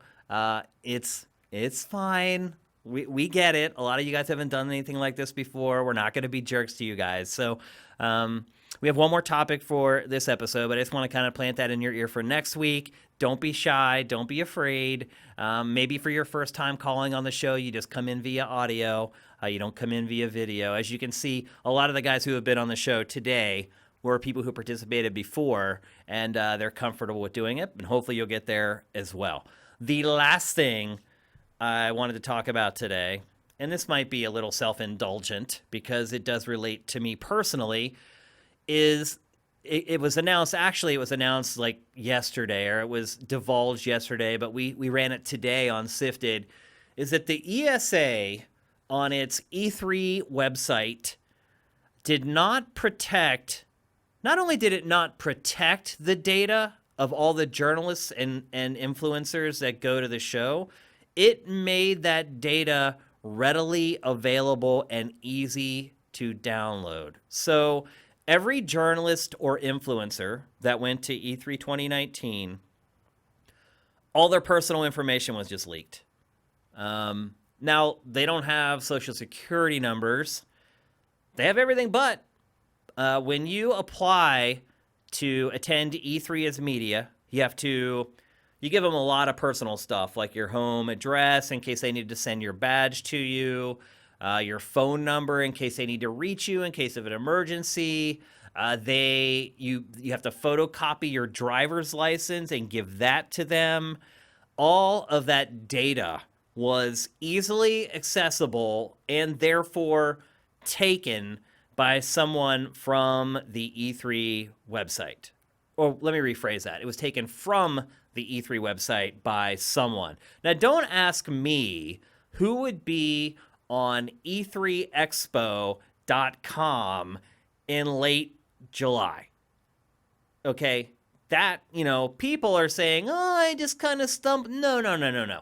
Whoever found this did not stumble upon it. No one's surfing E3's website in July just to poke around. First of all, there's nothing there. There's no news. There's no entertainment. There's no anything there. It is merely just a portal for the show where exhibitors and the press go to apply for badges. There's no reason for anyone to be poking around that website. So first of all, whoever got this data first, they're lying. They didn't just accidentally find it and download it and then accidentally tell everybody else on the internet that it was there so they could all get it too. Someone was poking around that website trying to find stuff, and it did. And that's because the ESA, despite representing one of the most technologically advanced industries in the galaxy, did not have adequate security for any of its data. So, personally, this is, I believe, the fourth time in the last 3 years that my personal data has been leaked by someone or something. I was in the Equifax breach. I'm sure you guys have seen this in the news over the last week. It was announced that the class action lawsuit against them resulted in what seems like a really big fine at first. And when it came to being someone who was damaged by it and claiming your money, basically they said that you'll get $125. So, which is ridiculous. That's like a drop in the bucket compared to what's happened to me personally and the time that I've spent having to deal with identity theft, basically. And just so you know, personally, some people will say this doesn't matter. That is a big crock of crap. I can tell you personally what happened to me just from the Equifax data breach. So, somebody tried to file taxes with my information. They've actually filed taxes with my information. When I went to file my taxes, it came back and said, taxes have already been filed under your social security number. So I had to contact the IRS, prove to them I was who I was. They had to cancel the other tax return and then file mine. It ended up becoming this gigantic process. But I'll be honest with you, that was nothing compared to the worst thing that happened to me from that data breach. And that was somebody used my information to set up both a cell phone and a landline with Verizon. And those accounts stayed open for a year plus. And the only reason I even knew there was a problem was my bank finally started offering credit monitoring. And for the first couple of months, I didn't even pay attention to it. I never check my credit. I honestly have perfect credit and have for a long time. And so my bank finally gave the opportunity for me to check my credit where it wouldn't hurt my credit by checking it, which is just idiotic anyway. But it finally gave me an opportunity to check my credit without it hurting my credit. So I checked, and my credit rating was like in the toilet, and I literally almost had a heart attack. I was like, oh my God, what happened? Well, I started digging in, and somebody had used my data to open up a landline and a mobile phone with Verizon. And that began the most frustrating 2 months of my life, because what happens is these companies, they want to make it very hard for you to get it removed from your credit because they want you to pay. So they know it was a false account. They know the person that set it up was not me. They didn't care. They wanted that $700 from somebody. And they didn't care that I got screwed and my identity was stolen. They're just like, you know what? We want that $700. And so we're going to make you getting this removed from your credit as difficult as possible so you will eventually give up and just pay the money. So if anybody ever tells you getting your identity stolen, it doesn't matter. It absolutely does, and it freaking sucks. And so here I am again because of the ESA. The ESA. I got an email from the ESA today. Their I'm sorry email that they sent out to all the journalists. And I'm just going to read it to you verbatim. Someone's calling, but I don't want to call yet. I'm pissed off and I want to talk about this. Here's the email that the ESA sent me. The ESA was made aware yesterday of a website vulnerability on the exhibitor portal section of the E3 website. Unfortunately, a vulnerability was exploited and that list became public. We regret this happened and are sorry. That's nice. We provide ESA members and exhibitors a media list on a password-protected exhibitor site so they can invite you to E3 press events, connect with you for interviews, and let you know what they are showcasing. Fine. We all know this. That's why you actually check a box when you register for E3 of whether you want your information shared with this list. And of course, everybody does, because they will then email you and say, hey, we're doing a demo of this game. Do you want to come and check it out? Of course, you're going to check that box. I did. Everybody did. Let's see. For more than, here's where the ESA pulls the we've been good to you for a long timeline. For more than 20 years, there has never been an issue. So the ESA is saying, you know what? Since it never happened, we should not be proactive. We should just assume that it's going to be good forever. For more than 20 years, there has never been an issue. When we found out, first of all, the verbiage in this is like it was written by an 8th grader. When we found out, we took down the E3 exhibitor portal and ensured the media list was no longer available on the E3 website. Thanks! It doesn't matter now! It's too late. I mean, what, did they think that we're just going to be like, oh, we just assumed you left it up so everybody could get it?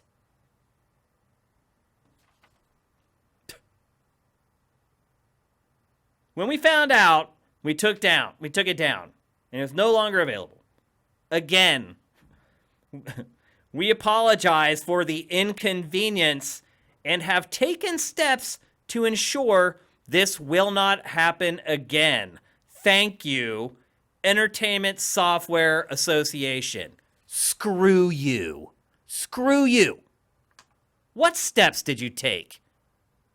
You just gave up all our data. And you're just going to give us some ambiguous, we took steps? What steps? How do I know my data isn't still there? You didn't explain at all how it happened. Nope. It's just like there was a vulnerability. What does that mean? Does it mean that your encryption doesn't work? Does it mean that your passwords were all hacked? It's awful. It's awful that it happened, and the response from the ESA is garbage. If you think I'm overreacting, go on Twitter. If you follow other game journalists, go on Twitter and see what they're saying. See how they feel about all their information. They got everything they need except for our social security numbers. That's it. They got everything else. What happens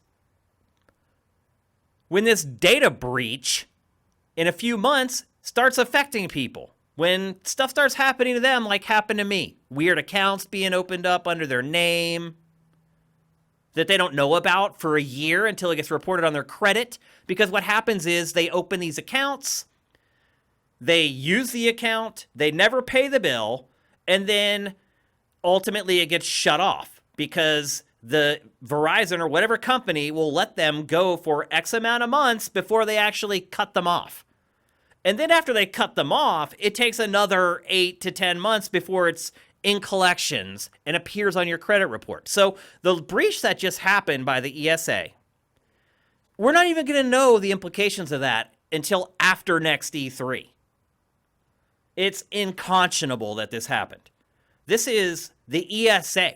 They represent one of the most technologically advanced industries in the world.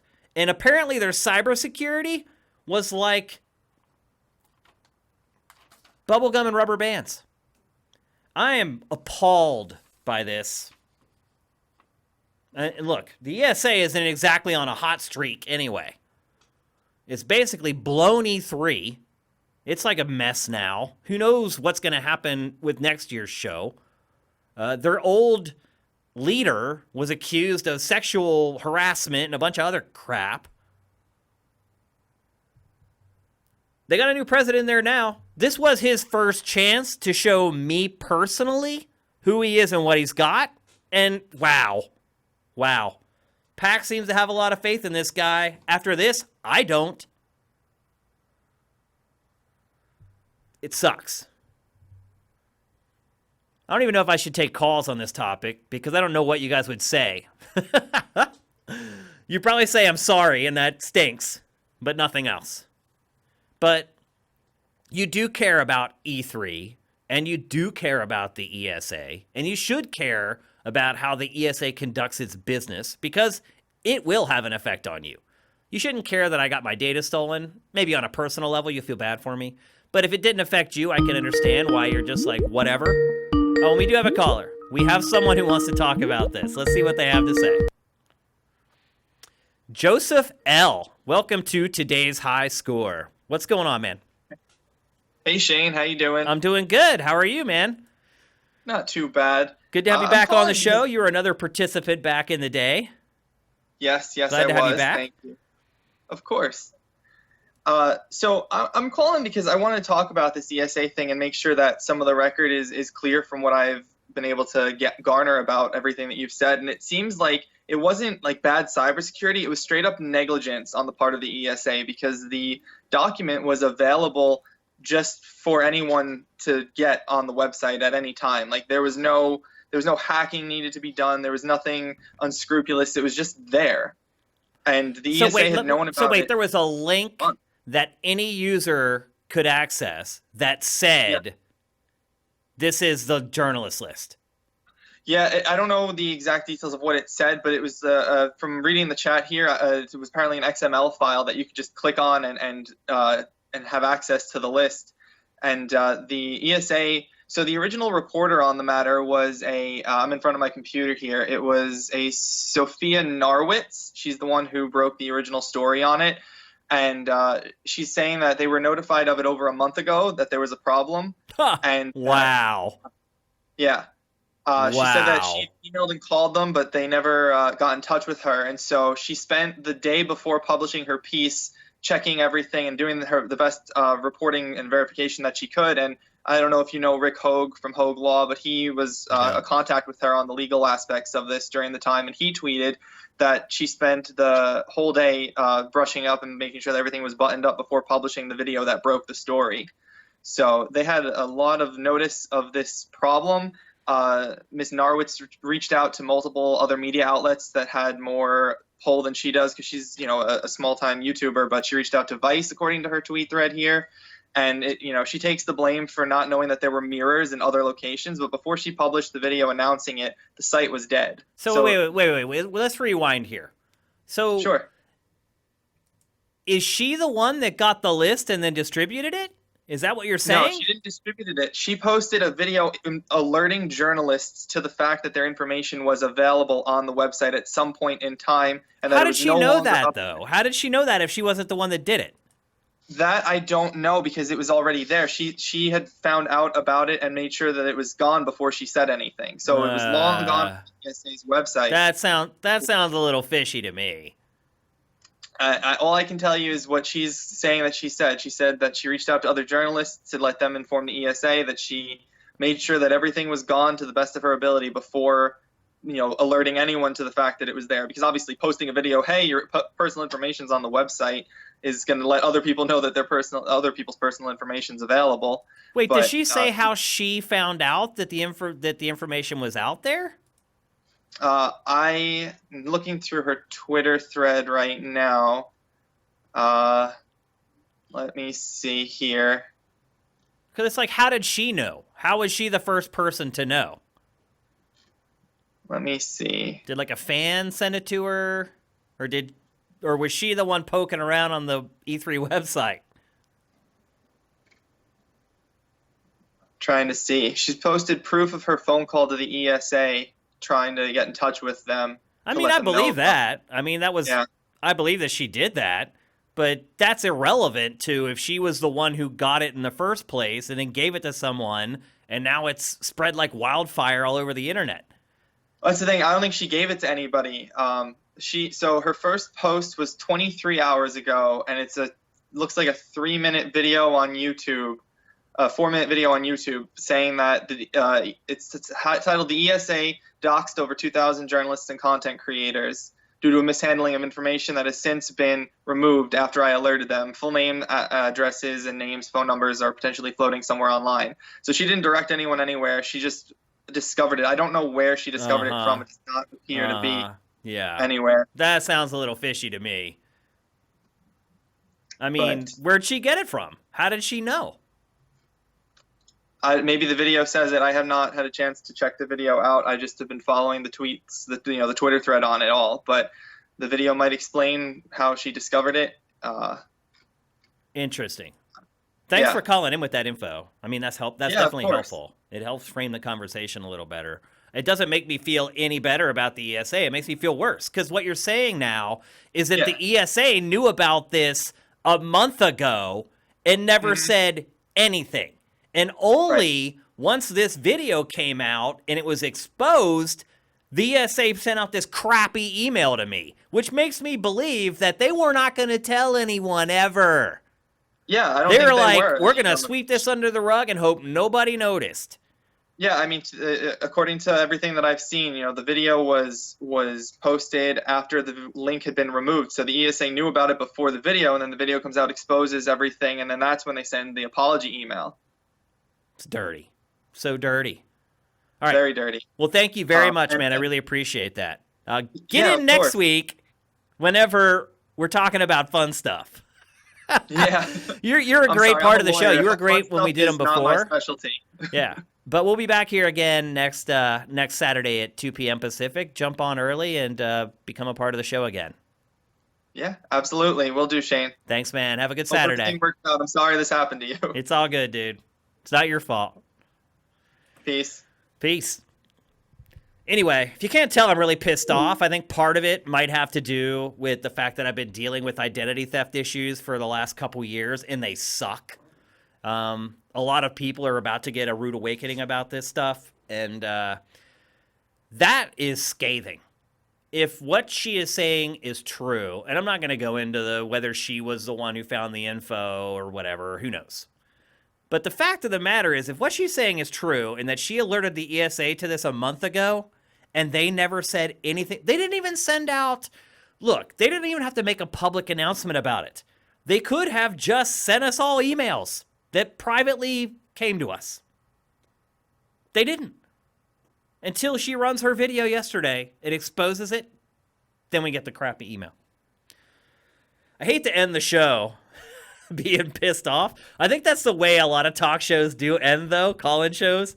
And it's Saturday, so I'm going to go home. I'm going to get this show going, get it rendering, kick up my feet, and play some Fire Emblem, and I'll be all over it. So, but anyway, that is today's high score from Sifted Games. We'll be here every Saturday at 2 p.m. Pacific. If I get tired of burning my Saturdays, we may move this maybe to like a Friday or something like that. I'm still trying to get our regular schedule down as far as what day. I mean, we're going to do Game Face every Tuesday from here through the foreseeable future, but I'm still trying to get the cadence of when does Game Face go up, when does Pactor Factor go up, when does this happen, is it better to do this Friday instead of Saturday? I'm still figuring all that stuff out, but Game Face will be every Tuesday. Pactor Factor is probably going to start getting published on Wednesdays, but we'll see. But anyway, thank you. You guys were awesome. I'll be honest, I was scared to come in and do this show. I really thought I was going to sit down, and it was a lot of work to get all this stuff set up. I really thought I was going to sit down and no one was going to participate. So pleasantly surprised that the first episode of the revival of this show went as well as it did. So thank you guys. I know it's going out on a limb to call into something like this. It's not normal. It's not what, there's really no other show like this. But if you guys can kind of get over the hump of being on camera or just being a part of the show, I think you'll see it's a ton of fun to participate in. So thanks to everybody who jumped on today. Thanks to everybody who's on the stream just watching and in the chat. I really appreciate it. Hope you guys have a great weekend. We'll see you next time.